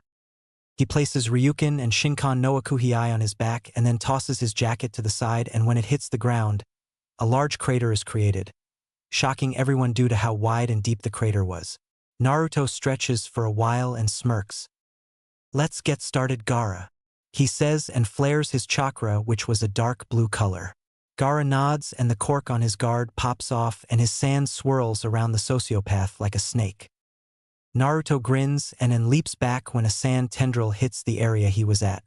Naruto then pulls out Shinkan no Akuhiai and twirls the blade around for a while, then gets into a kenjutsu stance with his sword in a thrusting position. He then charges at the red-haired Genin and does a horizontal slash at his head, only for a wall of sand to block the attack, and Naruto jumps back when another tendril tries to strike him. Naruto then plants the blade on the ground and performs a few hand seals. Katan, Karawenden, Fire Release, Dragon Flame Bomb, he says, and shoots red-hot flames that was in the form of a dragon at Gaara. Another wall of sand appears in front of Gaara while the flames hit the sand, turning it into glass. Naruto then sheathes his sword, jumps into the air, and performs more hand seals. Suetun, Tepidama, Water Release, Water Bullets, he says, and fires 3 water bullets from above Gaara's head, but again the sand protects him. Naruto lands and back flips a couple of times to avoid being crushes and continues to fire water bullets at Gaara, who starts to get bored at him firing water bullets at him. Naruto performs a few more seals and yells out, Suetun, Suyaku Hyuden, Water Release, Water Hydra Missile, he says, and focuses his chakra into the ground. The ground trembles and suddenly, a large amount of water heads rises from the ground and morphs into a Herta with glowing red eyes, and it hisses at Gaara before charging at the red head. A dome of sand surrounds him, and when the water hydra makes contact, it explodes into water and soaks the field. Sarutobi's eyes widen in amazement when he saw the technique. In the stands, the Genin saw this and their jaws dropped. Sasuke grits his teeth in frustration because he wasn't able to copy it for some reason. Damn it, why can't I copy that jutsu? He thought furiously while Kakashi wondered how could he do a jutsu with his level of chakra control. Wow, what an asshole. When the water dissolves, Naruto sees the sand drop and Gaara was unharmed. Is that it, Uzumaki? I expected more from you, he says, and holds his hand out to have his sand constrict, but when the sand rises it falls back down. Gaara's eyes widen in shock. What the, he says, and tries again only for it to do the same thing. Naruto chuckles and speaks up. You should know, Gaara, that when sand makes contacts with water it becomes soluble and results in becoming clump of mud. Its weakness is water, and it needs to be dry in order to move freely, but that also means. He starts to say, but he then appears beside Gaara, delivering a jaw-shattering punch to his face and send Gaara flying into the wall, resulting in a crater appearing on a wall and Gaara falling to the ground groaning while his face cracked and pieces of sand fell from his face. You're nothing more than a sandbag waiting to get ripped apart. I know about your sand armor being stronger than steel, but I wonder, can you keep it intact? He says and charges at Gaara, who growls out and sends a wave of dry sand at Naruto, who leaps over it and shoots out a jet stream of water from his mouth, making the sand soggy, and then fires a second stream at Gaara's. Suna no Yoroi, sand armor.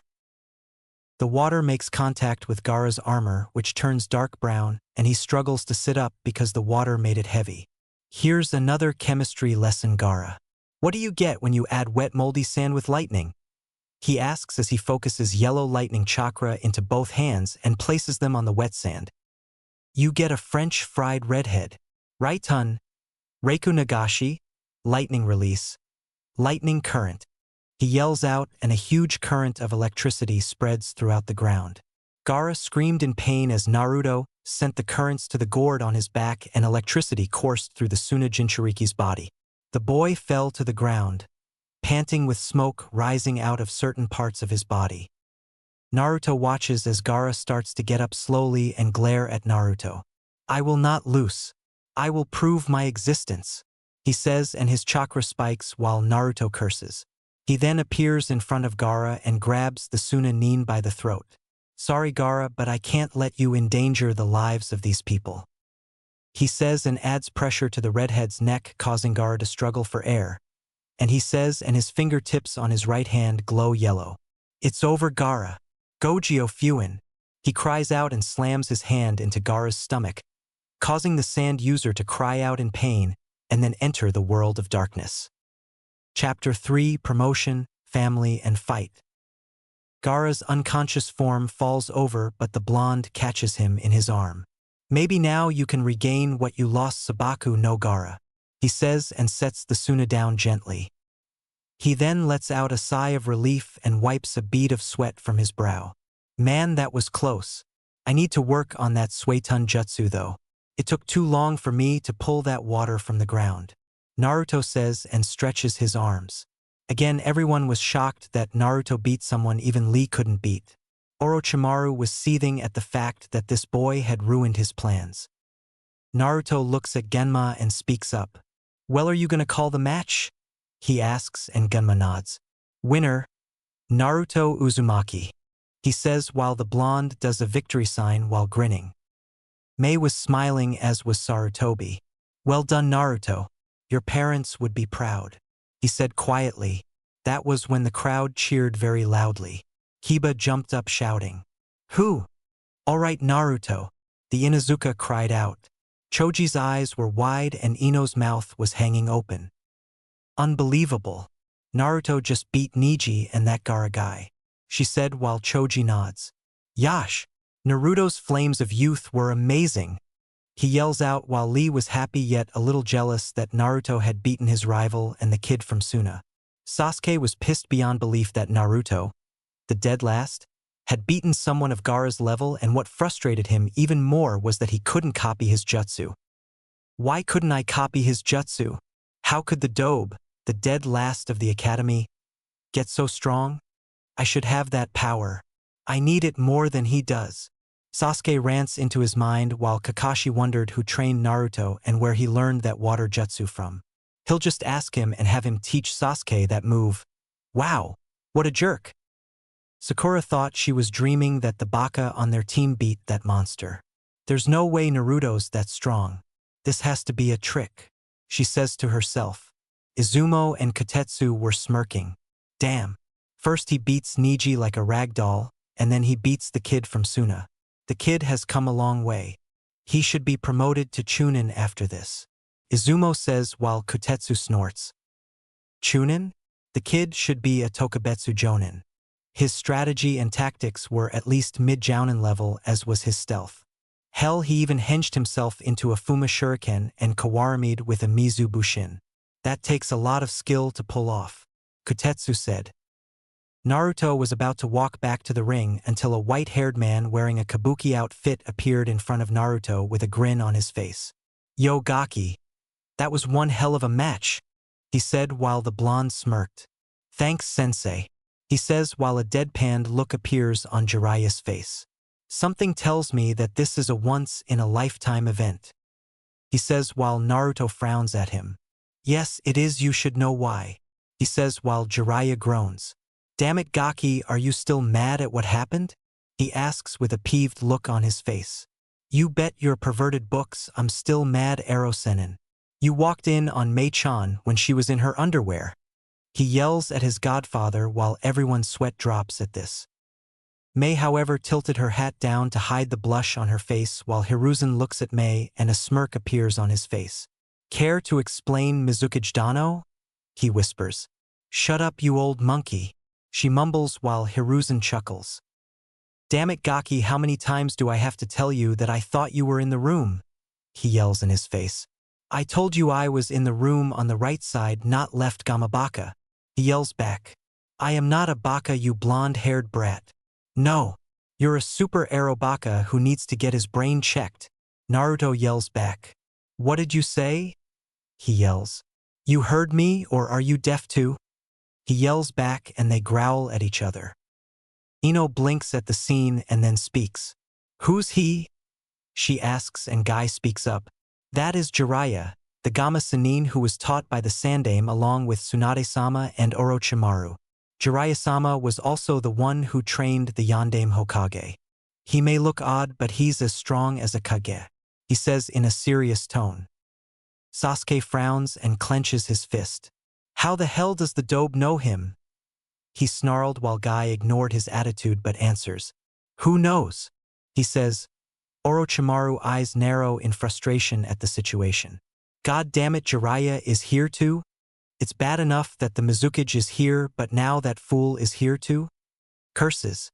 Just you wait, Sarutobi, I will kill you one of these days," he thought. Genma coughs so that he can get their attention. "Not to be rude or anything, Jiraiya-sama, but we still need to continue the matches," he says while Jiraiya rubs the back of his head and grins sheepishly. "Sorry about that."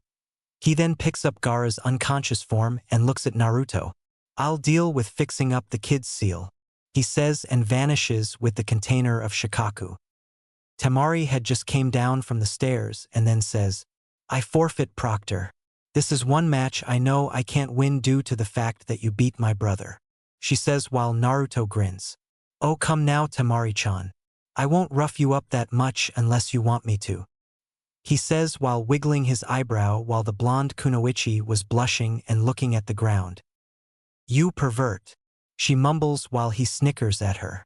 "Winner of the Chunin exams, Naruto Uzumaki," Genma says, getting a loud cheer from the crowd. Naruto smirks while wondering about the irony that he, the village pariah, was now gaining respect from the people who used to despise him. "I'm proud of you, Naruto-kun. Looks like I'll have to reward you for winning," she says in a husky tone while Naruto blushes and Q giggles. Meanwhile, the Hokage, Mizukage, and Kazekage appeared on the field, as do the Genin, minus Gaara, who stand before the three Kages. "Thank you all for participating in this exam. Now will the following please approach me as I call them: Sabaku no Temari, Shikamaru Nara, and Naruto Uzumaki," he says. Sasuke frowned and brooded that his name wasn't called and the dead last's was. The three called stepped forward.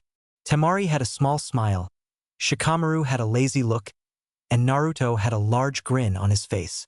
Mei had to hold in hers while Sarutobi spoke up. "You three have shown extraordinary skills in tactical expertise, strategy, cunning, and trickery. Also used the terrain to your advantage, then exploited your opponent's weaknesses. Therefore, it is my honor and pride to dub you three as Chunin. Congratulations," he said. Mei handed them their certificates and their flak jackets, and she shook each one of their hands in respect. Naruto winked at Mei, who also winks back at him.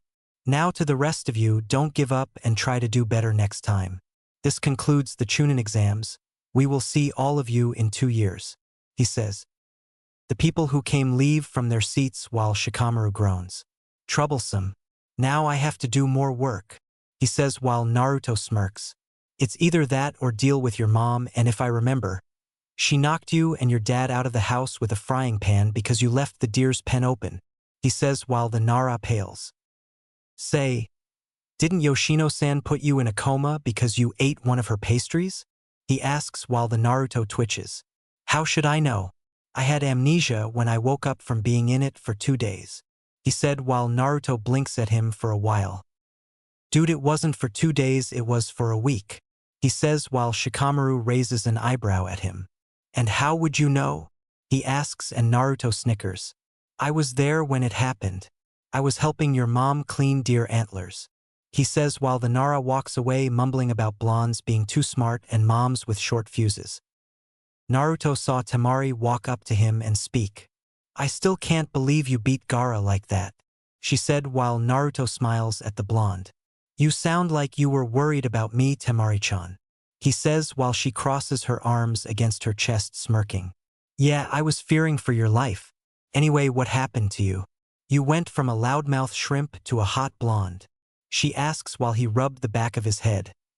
Well, he started to say until he heard Sakura screech out his name. Let's take this to the medical ward. Ero-sennin should be done with your brother's new seal, he says and wraps an arm around her waist, making her blush as they Mizu Shunshins to the ward to avoid the Banshee and the Brooder. Medical ward. Jiraiya wipes the sweat that was on his head with his arms, finally finishing making Gaara's new seal. Naruto appears with Temari behind the sage, who turns around and to see his godson. Hey Gaki, who's she? He asks and Temari steps forward. I'm Sabaku no Temari, the daughter of the Kazekage and Gaara's older sister. Is he all right? She asks with concern and walks over to her sleeping brother and panics. Why is he sleeping? If he falls asleep, the Shikaku will. She cries out, but Jiraiya places an arm on her shoulder. Relax, I already knew about his sleeping problem. Don't worry. Shikaku won't be bothering him at all, he says and gets up and pops his back. Well, I'm off to get a little R&R, Naruto. I'll see you later. Ja, he says and disappears in a puff of smoke. Gaara slowly opens his eyes and sees Temari looking at him with a concerned look on her face. Kankuro had walked in and Naruto explained what happened. Temari? He asks while she reaches for his hand and places it in hers. The redhead freezes up at first, but when he sees the look of hurt in her eyes, he relaxes, getting a small smile from her.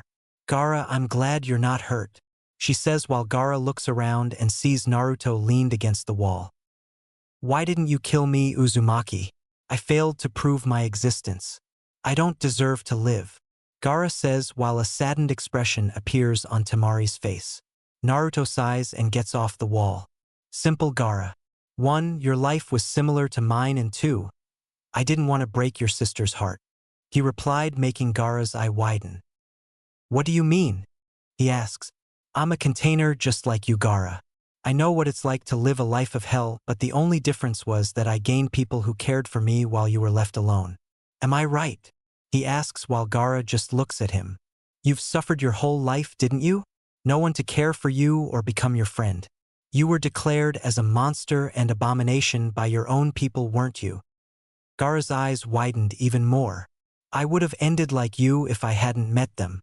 Sarawaji, Choji, Shikamaru, Kiba, Akamaru, Mei-chan, Ero Kyofu, Irika-sensei, the Ichirakus, Q-chan. They saved me from my life of hell. His hair covers his eyes and he talks in a low tone. They are my precious people, Gaara, and I won't let you or anyone else, whether they're comrades or not, harm them. If you try to harm them, I'll stop you. He then looks at the Sunanin with cold slitted eyes. And if have to kill you to protect them, I will, he says, getting a shocked look from Gaara. Why? Why go so far for them? He asks because he was still confused, and Naruto's gaze softens. Because they're the ones who give me strength. As long as I have them by my side, I can accomplish anything. Gaara, you may not think it, but Temari and Kankuro care about you. They're your family and they want to be there for you, but unless you stop being so cold and distant from them, you'll end up losing them, Naruto says while Gaara looks over at Temari and Kakuro, who look back at their little brother with sympathy in their eyes. Temari increases her grip on Gaara's hand a little, and her eyes become glassy. "Don't push them away, Gaara. Let them in, and I promise that you won't regret it," he says while Gaara thinks about what he said. So he gains his strength from people who are important to him, huh? Perhaps. Perhaps I can too. I may not have as many people as he does, but at least I have Kankuro and Temari. Maybe I'll gain more in the future. Naruto Uzumaki. "Thank you," he says and looks at his siblings. "Kankuro. Temari." "I'm sorry," he says. Tears form around Temari's eyes, and she lets go of his hand and pulls her brother into a hug. While sobbing quietly, Gaara's eyes widen at the hug but relaxes and rests his head on her shoulder. Kankuro walks over to them and places his hand on his sister's shoulder and on Gaara's back. "Don't sweat it, Gaara. We're family no matter what," he says. "A family, huh? I like that," he says with a true smile on his face and falls asleep on his sister's shoulder. Temari places him back down gently and then gets up and walks over to Naruto. She then hugs the blonde Chunin. "Thank you, Naruto-kun. Thank you for helping my brother and bringing my family back together," Sei says and hugs him even tighter. Naruto blushes in embarrassment but returns it. "You're welcome, Temari-chan," he says. She lets go of him and kisses him on the cheek. Kankuro smirks at this and Naruto rubs the back of his head. "Oh, and Kankuro, do us a favor and stop wearing your sister's makeup. People might take it the wrong way and think you're gay," he says with a cheeky grin and shins away, leaving a pissed Kankuro and a laughing Temari. "Stupid Gaki, it's war paint," he mumbles. Meanwhile, Mei was on the roof of the Golden Leaf Hotel and felt a pair of arms wrap around her waist. She smiles and turns her head to see a smiling Naruto who lets go of her and walks beside her, holding his hand into hers. "Congratulations on your promotion, Naruto-kun," she said while he smiles. "Thanks. I owe it all to you, my Unabara no Megami, goddess of the sea," he says while a tint of pink appears on her face and tightens her grip on his hand. "I just helped you with your training, that's all, Naruto-kun. I didn't do that much," she says, but Naruto leans over and kisses her on the cheek. "Yes, you did, Mei-chan, and I'm eternally grateful for your help," he replies while she looks at him with a loving smile on her face. "Thank you, Naruto-kun. Your parents would be proud of you. I know I am. I just hope this engagement between us will turn out great. I really want this to work, Naruto-kun," she says, and he smiles at her. "It will, Mei-chan. I'm positive it'll work out. I know this seems to be rushed, but I feel like I've known you for a long time," he says, and she nods in agreement. She was about to say something until he saw Kakashi appear looking at Naruto. "Naruto," Kakashi said while the blonde just gave Kakashi an icy glare that made him nervous. Mei just looks at him with a blank expression, but on the inside she was furious that this fool interrupted their moment. "What do you want, Hataki? Can't you see that I'm talking to the Mizukage right now?" he said in a cold tone, making the copy Nin flinch but remain stoic. "I just came to tell," he started to say but was cut off. "I'm not interested in hearing any of your stupid-ass excuses, nor do I have the patience to deal with your bullshit, so what the hell do you want?" he said, making his tone even harsher. Kakashi cringed at the sound of his voice. "Where did you learn those jutsu and where did you get those swords?" he asks while Naruto's eyes narrowed. "That's none of your fucking business," he answers while Kakashi decides to pull rank. "I asked you a question, Chunin, now answer it," he ordered, and Naruto's eyes flash red for a moment and was releasing Ki on the Nin until the Mizukage placed a hand on Naruto's shoulder and speaks. "I suggest you leave Jounin. I was in the middle of having a conversation with this young man until you decided to be rude." Mei spoke up while Kakashi gave her a lazy look. "With all due respect, Mizukage Dano, I don't have to listen to you because you are not the Kage of this village," he says, but instantly regrets saying it when he feels murderous intent coming from Naruto and Mei. "What the fuck are you doing, you idiot? She's a VIP in the village and you dare talk to her like she's a fucking commoner? Are you trying to get us in trouble, you dumbass?" Naruto snarled and was a few seconds from punching this idiot in the face for talking to his fiancée like that. You shouldn't talk like that in front of the Mizukage Naru. Shut the fuck up, you dumbass baka. I'll talk anyway. I want now. Get the hell out of my sight, you trash, before I dub you as a threat to our client and have you arrested, and stop staring at her chest before I beat the shit out of you and get you demoted. The blonde yelled while Kakashi narrowed his eyes at Naruto. What did you call me? He says in a low tone. I called you trash because that's what you are. I'm not gonna tell you again to leave Hitaki. Naruto growled and flexed his hands. Kakashi frowned at the blonde. Naruto, I know you're mad that I didn't train you, but Sasuke, he said, but was interrupted by Mei. Had what it took to be a shinobi and deserved to move up into the ranks. You also said that you won't waste your time with someone who can't even control his own chakra, and said he didn't have any talent and shouldn't even be a ninja. Did you not say that, Jounin? Mei said while Kakashi paled when he looked at her. How did you? I was in the hospital when I heard you neglect your student.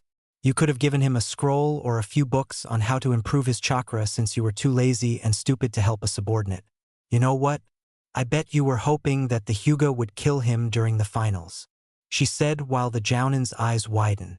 And no, I am very disappointed with you, and I am sure the Hokage is too, since I reported to him how insensitive one of his Jounin were. He was very displeased with your actions and told me that he will deal with you accordingly, she said with a smirk on his face while Kakashi turned as white as a sheet. He was about to say something else, but Mei snaps her fingers, and 4 of her personal ANBU appeared around her and Naruto with their ninjados drawn. Leave or I'll consider you a threat to my life and have my ANBU kill you, she said, and Kakashi shunshins away. Mei snaps her fingers again and the ANBU melt back under the roof.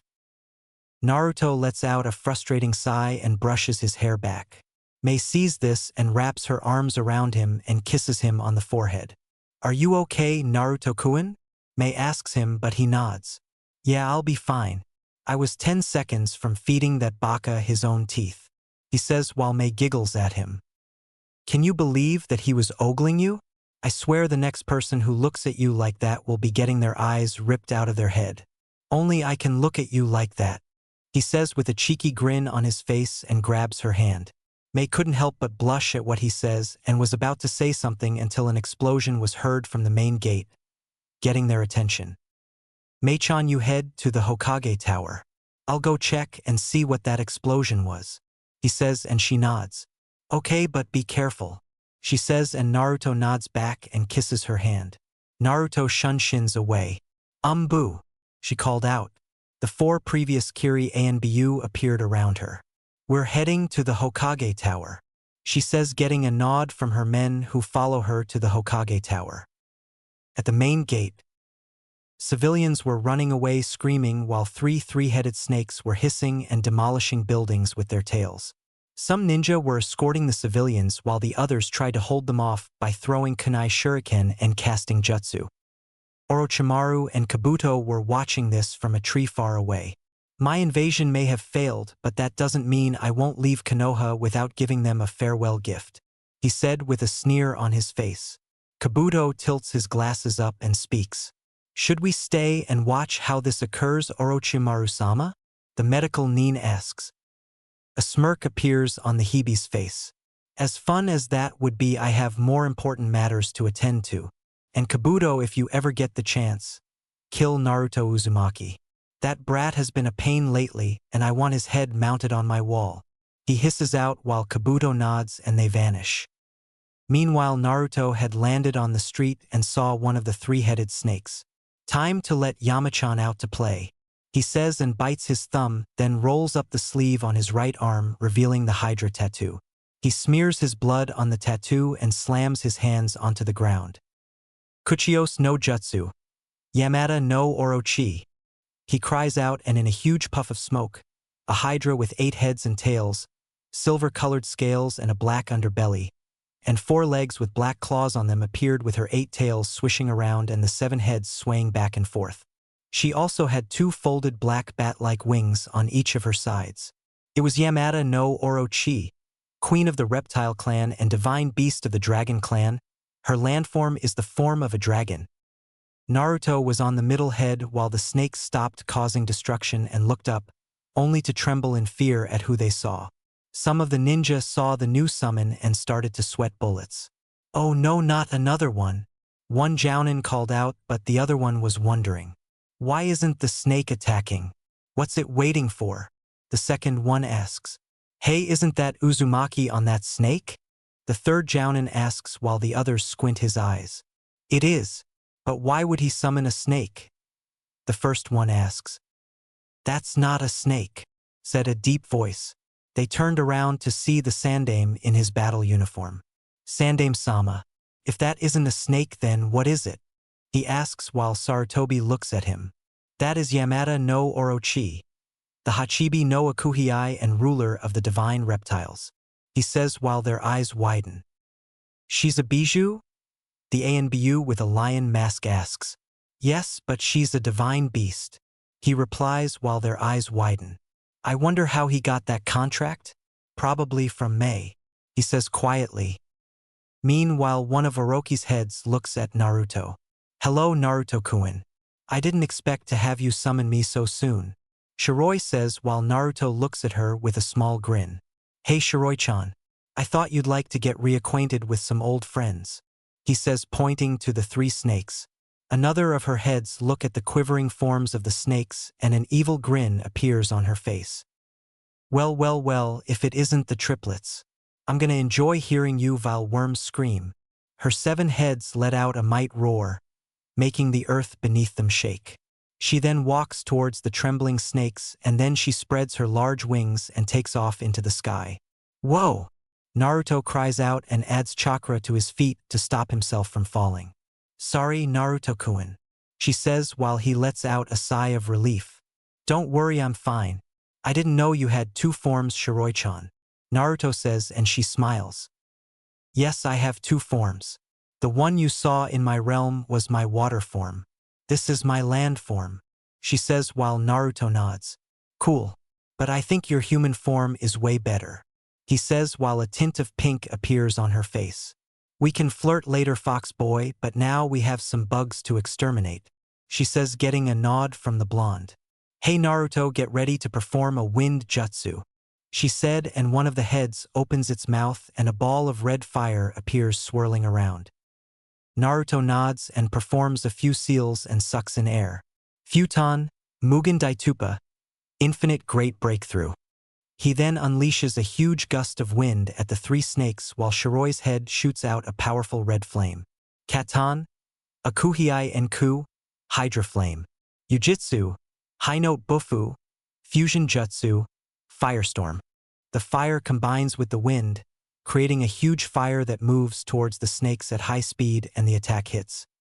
The snakes cry out in pain as they were reduced to charcoal and their forms collapse while the flames devour their bodies. Shiroi cackles with glee in her eyes when she saw the burning bodies of the snakes while landing near the rubble. The Akuhei then lowers her head down and Naruto leaps off her head. "Thanks, Shiori-chan. Anytime, Naruto-kun. Let's do this again." "Ja," she says and disappears in a puff of smoke. Naruto sniffs the air and smells the scent of burning snake meat. "Ew," he says while some of the Chunin and Jounin perform water jutsu to put the burning snakes out. That was when Jiraiya appeared out of nowhere grinning and pats the kid on the back. "Nice bonfire gaki," he says, and the blonde looks at his godfather. "Where were you, Kyofu?" Naruto asks while Jiraiya shrugs. "Just went to swat a few flies. Anyway, thanks for dealing with those snakes. I was on my to help you, but when I saw Yamada I figured you had the situation under control and let you increase your rep," he says while Naruto chuckles at the man. "Thanks, he started to say until he heard a voice Ho didn't want to hear. "Hey Dobe," Sasuke yells with Sakura following behind him. Naruto smacks his head when he saw those 2. "Oh Kami," he mutters while Jiraiya raises an eyebrow when the Uchiha approaches him. "I saw you riding on that creature and performing that jutsu. Where did you get them?" he demanded. "None of your business, Uchiha, now piss off," he says while the Uchiha frowns. "I wasn't asking looser, now tell me where you got that creature. Those swords and those jutsu now," he yelled. "Yeah, Baka, tell Sasuke-kun where you got those at." Sakura screamed and Jiraiya winced from her voice. Naruto suddenly appeared in front of Sasuke's face and grabbed him by the collar of his shirt, shocking the Uchiha and releasing Ki on the boy. "Now you listen here, you jutsu-stealing cock-sucking emo," he said, making the brooder's eyes widen. "I don't have to tell you shit. I'm a chunin, you bitch, and I can have your shinobi license suspended or have you removed from the program permanently for ordering me around, and the last time I checked, only the Hokage can order the ninja around, and you little boy are not the Hokage. Now get the fuck out of my sight before I break you in half," he said, and throws the Uchiha into the street. Sasuke gets up slowly and glares at the blonde chunin and gets ready to pull out a kunai until he felt a kunai pressed against his neck and realized that the Naruto in front of him was a clone who disperses and the real Naruto was behind him ready to slit his throat. Attempting to attack a fellow ninja is considered a B-class felony, and by all rights I can have you thrown in jail for a long time. I'm letting you off with a warning, Uchiha, but if you try to do this again, I will kill you," he said in dark tone while Sasuke shivered in fear. "Now Genin, get your sorry ass out of my sight," he said and disappears in a puff of smoke, then appears next to Jiraiya with a murderous look on his face. Sasuke decided to be smart for once and leaves. Sakura was about to yell at Naruto for threatening her Sasuke-kun until the blonde gives her an icy glare to, "You leave to you slut. Go stalk your faggot of a boyfriend and suck his dick because that's all you're good for. Bait and being a slut, now piss off before I hurt you," he growled. Tears well up in Sakura's eyes and she runs away from the sight. Naruto spits on the ground and then walks away with Jiraiya following him. "Damn Gaki, if looks could kill you and your father would win big time. Hell, your mother would probably make someone like Orochimaru run away screaming like a girl," he said, chuckling while Naruto smirks. That was when an ANBU appears in front of them. "Uzumaki-san, Jiraiya-sama, Hokage-sama and the council wish to see you," he said and vanishes again. An evil grin appears on Naruto's face and he chuckles darkly. Jiraiya sees this and backs away slowly. "You got that smile on your face again, Gaki. Are you thinking of doing something that is cruel and unusual?" he asks and cringes when Naruto turns towards him with the same look. "You bet you Ika books I do. My heritage," he says, and Jiraiya also gets an evil grin on his face. "Kid, I knew you were dangerous, but damn. The council is so screwed when you tell them about your heritage," he said. "Oh, they're not screwed, they're fucked big time," he says, laughing evilly as they head for the Hokage Tower. Council chambers. Naruto and Jiraiya walked inside of the room to see the civilian council, the elders along with Danzo glaring at Naruto. The shinobi side, who were made up the clan heads, looked like they didn't want to be here. "Okay, I'm not pointing this to the shinobi side or to the Hokage, but what the fuck do you assholes want? I have better things to do than listen to you retards yell and bitch about me being the demon brat and trying to execute me," he says, getting a huge glare from the civilians and elders while the shinobi side held in their laughs. Tsum let out a snort while Sarutobi coughed. "You will show us some respect, you brat," a civilian member yelled, only to get an icy glare from the blonde, and he shivered from the gaze. "Shut up, civilian, you may be a member of this council, but you will not order me, a ninja, around. Now shut your yap or I'll do it for you," he said, trailing his hands on the hilt of Ryuken. The civilian gulped and shoot his yap when he saw the sword. "Now I'll ask again. What the fuck do you assholes want?" he asks in a harsher tone. "Uzumaki-san, we would like to know who trained you for the finals," Chusa asks, and Naruto smirks. "Why, Jiraiya, of course. Since I wasn't worthy of being trained by the perverted Cyclopes who spends his time being the Uchiha's personal cocksucker. Sensei here saw the potential I had and decided to train me to face the fate addict. No offense, Hayashi-sama, but your nephew needed no had that beating coming, and I hope you don't take my insult to your clan the wrong way," he said while Hayashi nods. "None taken, young man," he says while Naruto nods a thanks to the man. "Why would Jiraiya-sama train someone like you and not the Uchiha? He has more potential," Danzo says while Naruto snorts. "Please, that brat would have died if he fought Gaara, and as for potential? Please. I have more skill in my pinky finger than he does in his whole body," Naruto says, wiggling his finger while the civilian council fumed. "How dare you speak to Uchiha-sama like that? Who do you think you are?" the Haruno councilwoman screeched, making everyone wince at her voice. The one who rip your voice box out if you don't stop screaming like a damn howler monkey. Naruto yelled out while she cringes in her seat. Jiraiya, we of the council demand you train Sasuke Uchiha since you trained the demo, Hamura started to say until Hiruzen glared at the man. Finish that word, Hamura, and I'll have you executed, and also who are you to command my ninja around? Last I checked I was wearing the Hokage hat, he said, releasing some ki at the frightened man. Jiraiya scoffed and folded his arms. Like I would train that spoiled brat. He can kiss my on second thought, I'd better start watching it because I think the brat plays for the other side, he says, turning green. Jiraiya, Koharu yells while the man blinks, giving her a look of innocence. What? He doesn't seem to be interested in girls, so he must like boys, he replies while Naruto snickers. I agree. All those fangirls that chase after him and he doesn't even look at them? I'm beginning to think he is gay. Uchiha-sama is not gay, Haruno yelled while Naruto growls at her. Didn't I tell you to shut up, you flat-chested bitch? The pink-haired woman growled at him until Sarutobi spoke up. Enough! I didn't summon you here to listen to you civilians whine, now shut up, he roared, and they did. And you three don't order my ninja around unless I give you permission to do so, am I clear? He said, glaring at the fools, and they gnawed, fearing for their lives. Now I have come to announce that I will be stepping down as Hokage, and I've already picked who will replace me, he said, and they listened. Danzo fumed because he wanted to be Hokage, but he can't since he already competed for the title.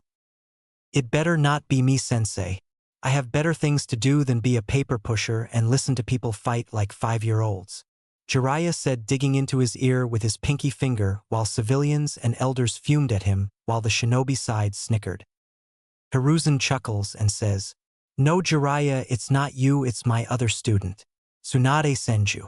Danzo was sweating inwardly. Tsunade was the granddaughter and grandniece of the Shodame and Nidame and was practically royalty. Tsunade-sama? She hasn't set one foot into the village since the Third War ended, Inoichi said while Jiraiya smirked. Oh, I think I can convince Tsunade to return since her nephew is still alive and was lied to by certain members of this council, he said in a dark tone while the elders sweated inwardly. The clan head's eyes widen when Tsum speaks up. She has a nephew? Who is he, and is he in the village? Jiraiya and Naruto smirk. You're looking at him, he says and places his hand on the Gaki's head. Tell them my full name, Kyofu, he says with a dark grin on his face. The civilians looked like they were seeing the Shinigami. His full name is Naruto Namikaze Senju, he says while the civilians turn white, the elders pale, and the clan head's eyes widen. Why, you mean a civilian says only for Naruto to cut him off? That's right, asshole. I'm the son of the Yondaime and Yellow Flash Minato Namikaze and Kushina Uzumaki Senju the Red Whirlpool. I guess that makes my status on par with a daimyo's, he said as his grin grew and the civilians yell out in outrage. You lie. You are not related to our Kages. I refuse to believe that the demon brat is the son of the. He never got the chance to finish and ended up having a blade shoved through his mouth and killed by Ryukin. Naruto pulls his sword out of the now dead councilman's head and wipes the blood off with the dead man's clothes. Does anyone else want to break the Sandaime's law? He asks in a cold tone, making the civilians and elders cringe in their seats. I didn't think so. Also, speaking of my inheritance as the last heir of the Senju and Namikaze clan, I'm demanding that the civilian council make retributions to me for treating me like shit as well as those who were under your payroll. The orphanage that I was kicked out of when I was 4? I'm having the employees that treated me like crap fired and executed, and it now belongs to me.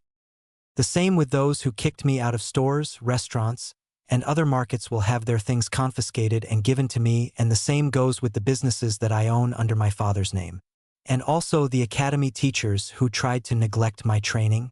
They're gonna get fired and thrown in prison with their chakra sealed away forever. Failure comply with my demands will result in me taking everything you own by force and then executed, he said in a cold tone while the civilians trembled in fear. Most of their businesses did come from the Namikaze and now they were screwed.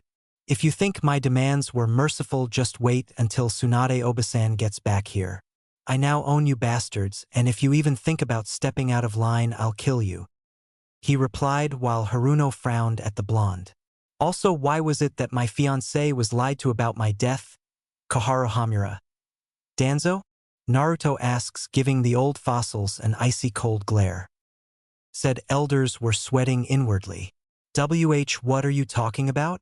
Koharu asks, only for Naruto to narrow his eyes. Don't play stupid with me, you ancient relic. I have proof that you bastards committed treason and nearly caused Konoha to go to war with another nation. He says while they gulp. Naruto then turns his head to the door. You can come in now, Mei-chan. He says, and the door opens, revealing the Mizukage walking towards Naruto. She places her hands on the sides of his face, and then kisses him fully on the lips while everyone watches in shock as Naruto returns it, and places an arm around her waist and pulls her closer to his body. A grin appears on Jiraiya's and Sarutobi's face, while the elders cursed inwardly. Hugh was watching the scene while eating popcorn. This is getting good. Damn, how long can Naruto-kun and Mei hold that kiss for?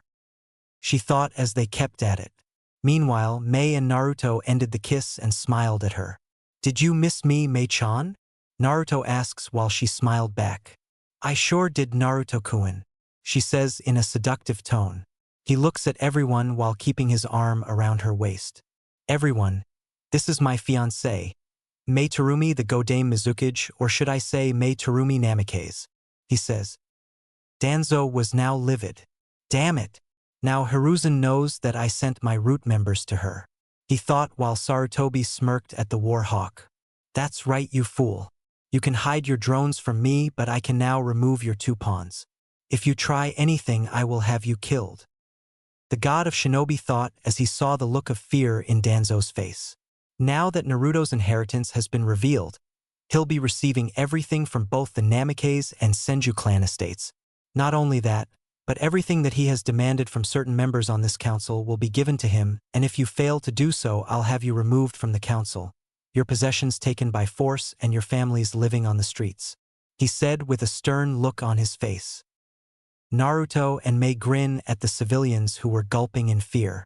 They had wronged an heir who belonged to not one, but 2 clans, and they were paying the price for it. Sarutobi then looks at Koharu and Hamura. And as for you two, how dare you deceive another Kage by sending a document I didn't approve of and forge my seal of approval? Do you idiots realize that an action like that would have caused a war between us? He yelled at his former teammates. We did what was necessary, Sarutobi. We couldn't allow the boy to be in another village. Hamura said, not caring that he could have started a war that he was sure Konoha would win, and Koharu nodded. You and the Yondaime were being foolish in trying to make peace with a weak village like Kiri. We do not need to associate ourselves with barbarians like her, she said, glaring at the Mizukage, but they instantly regretted it when Naruto grabbed them by their throats and lifted them off their seat and near his face. Naruto's eyes were now crimson and his fangs became longer. Both elders were struggling from his grip while he tightened his hold on their necks, making them choke. How dare you talk to my fiancé like that, you pieces of shit? I should kill you both right now for all the hell you've put me and my family through, but I'm not, because I'll be hurting your grandchildren. If you value your lives, I suggest you shut up from now on, or I'll send you on a one-way trip to meet the Shinigami. Do I make myself clear? He says, making them nod in pain, and drops them on their asses. Sarutobi then snaps his fingers and 4 ANBU appear. Place Koharu and Hamura under house arrest for treason and for interfering in clan and foreign affairs. You two are no longer my advisors or permitted to come to council meetings unless I say so. Be lucky Naruto is merciful, because I know Tsunade won't be when she gets her hands on you, he says while the ANBU drag the struggling elders away. Naruto, I don't doubt your power or anything, but do you think it's wise for your heritage to be known? Tsume asks while Naruto looks at her. If you're concerned about IWA knowing, then I'm not worried. I doubt they want to start another war with us, since the last thing they need is a second yellow flash crippling their forces, he says with a smirk on his face. Plus, we're allies with Kirigakure and Sunagakure, and speaking of Suna, what's going to be done about them? Naruto asks. We should wipe them off the map. They plotted an invasion with an S-class criminal who was from this village and shouldn't get away with it. Danzo said while Naruto glared at him. Shut up, you old fool. If we did that, then that'll make us look bad to the other villages. We are not barbarians, so shut up. You're annoying, he said, and Danzo glared at him with his one eye. Suna was desperate due to the loss of military power since the Wind Daimyo cut their funding and sent missions to us. Therefore, they had no choice and joined Orochimaru, who can be highly persuasive when he wants to be. Inoichi says.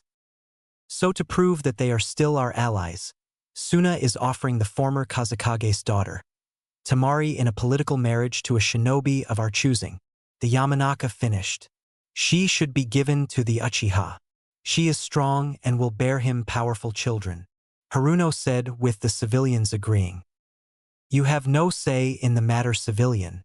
This is a matter between shinobi, not you people. Hayashi said while they fumed since their power was reduced to a minimum. Sasuke Uchiha was not the one who defeated their strongest ninja, so Temari is being given to Naruto Namikaze. Shibi Aburame says, getting a raised eyebrow from the Namikaze Senju. The Uchiha would have been killed if he faced Gaara, who is the container for the Ichibi no Tanuki Shikaku. Naruto-san knew Gaara's weakness, which was his sand, and used water and lightning jutsu to beat his attacks. He also used a Fuinjutsu that cuts him off from his Bijou, making him weaker, so Tsunagakure didn't want to face the power of the one who beat Gaara. They're offering his sister to you, Naruto-san. Shibi says while the blonde rubs the back of his head. Oh well, as long as she agrees with it, then I'll be more than happy to accept it since I fall under the CRA. I already talked to Mei-chan about it and she was okay with it, he says while the clan members nod. Since Naruto is the Mizuki's future husband and he is the only one she trusts, he should be the ambassador for us and Kiri. Shikaku says. Okay, is that all? Naruto asks until Haruno speaks up. No, we want to know why you attacked Uchiha-sama? She yelled and a vein appeared on his face. That prick demanded me, a chunin, to tell him where I gained my techniques, and when I refuse, he tried to attack me by pulling out a kunai. So I restrained him and threatened him that if he tried something like that again, I'd kill him, since attacking a comrade is a B-class felony which would have gotten him sent to prison and his chakra and bloodline sealed. Now shut up. And keep your slut of a daughter away from me or you'll regret it, you whore, he said, unleashing Ki at her, and she falls out of her chair and runs away. After the meeting, the civilians were dismissed and the clan heads left also. Alright Gaki, let's go get my teammate. Last I heard she was in a town called Tanzakagai, so let's hurry and get back. Mei-san, would you like to accompany us, so that you and Naruto can get better acquainted? Jiraiya asks with a lecherous grin on his face, but then leaps out of the window because Naruto tries to cut him in half with his Ryuken. He sheathes it, mumbling Erosenin, while Mei giggles but eeps when Naruto holds her in his arms bridal style, while the blonde grins at her surprised expression. He then looks at Sarutobi and disappears in a swirl of water. Route to Tanzakagai. Jiraiya was ahead of the others, mumbling about short-tempered blondes while rubbing the lump that was on his head. Naruto was carrying Mei in his arms bridal style while she rested her head on his chest. Naruto got a good view of her cleavage, causing a tint of pink to appear on his face. Mei saw this and moved her body a little to give him a better view. Like what you see, Naruto-kun? She asks while his eyes look the other way. Mei giggled and kissed him on the cheek. I don't mind you ogling my chest. I actually prefer if you did than your godfather, she says while he snickers. I heard that, Jiraiya says while Mei just giggles. I think it's better that I walk now, Naruto-kun, she says while Naruto shakes his head. No can do, Mei-chan. I don't want you ruining your beautiful feet on the hard and dirty ground, he says while she smiles at him. Well, aren't you sweet? But don't your arms hurt from carrying me this far? She asks while Naruto smiles and kisses her on the nose. Me get tired of carrying my tenchi? Never. I have arms of steel, Mei-chan, he says. Mei sighs and rests her head on his chest. Naruto kisses her forehead and walks up to catch up with Jiraiya. Hotel. After they checked into the hotel, Jiraiya ran off with some female who winked at him while Naruto sighs at that, and he and lets Mei down. They head upstairs to the room they rented. Naruto unlocks the door and throws his backpack on the floor, and Mei sets hers down also. The blonde then places his swords next to the bed and Mei removes her sandals and shin guards. Naruto sits on the bed while Mei walks over to the blonde and sits on his lap and Naruto wraps his arms around her waist. Think Jiraiya will come back anytime soon? Mei asks while Naruto shrugs. Let Erosenin go do his research. It just means more alone time for you and me, he says and tickles her sides while she giggles and squirms in his grip. He stops and she wraps her arms around his neck and they go into a lip-locking session. Naruto moves his hand down to her exposed leg and strokes it, making Mei shiver and let out a moan when he moves his hand up and down her leg. Naruto removes his lips from hers and starts to kiss her jawline while Mei lets out a sigh. His hands explore her curved and flawless body and he makes his way to her neck. Mei moves her hand through his soft blonde and spiky hair and places her other hand on his chiseled chest. Said blonde moves back up to her jawline and then to her lips. Their make-out session continues until Naruto's eyes widen as does Mei's. They then stop. Mei gets off his lap and they get up slowly. Mei, do you sense that? He asks and she nods. Hi, and they're close. I know one of them is familiar and has the chakra of a Jinchuriki. The other is a mystery to me, she says. The other one is Itachi Uchiha. I remember that chakra level. He killed his entire clan in one night. Naruto picks up his bag and hers.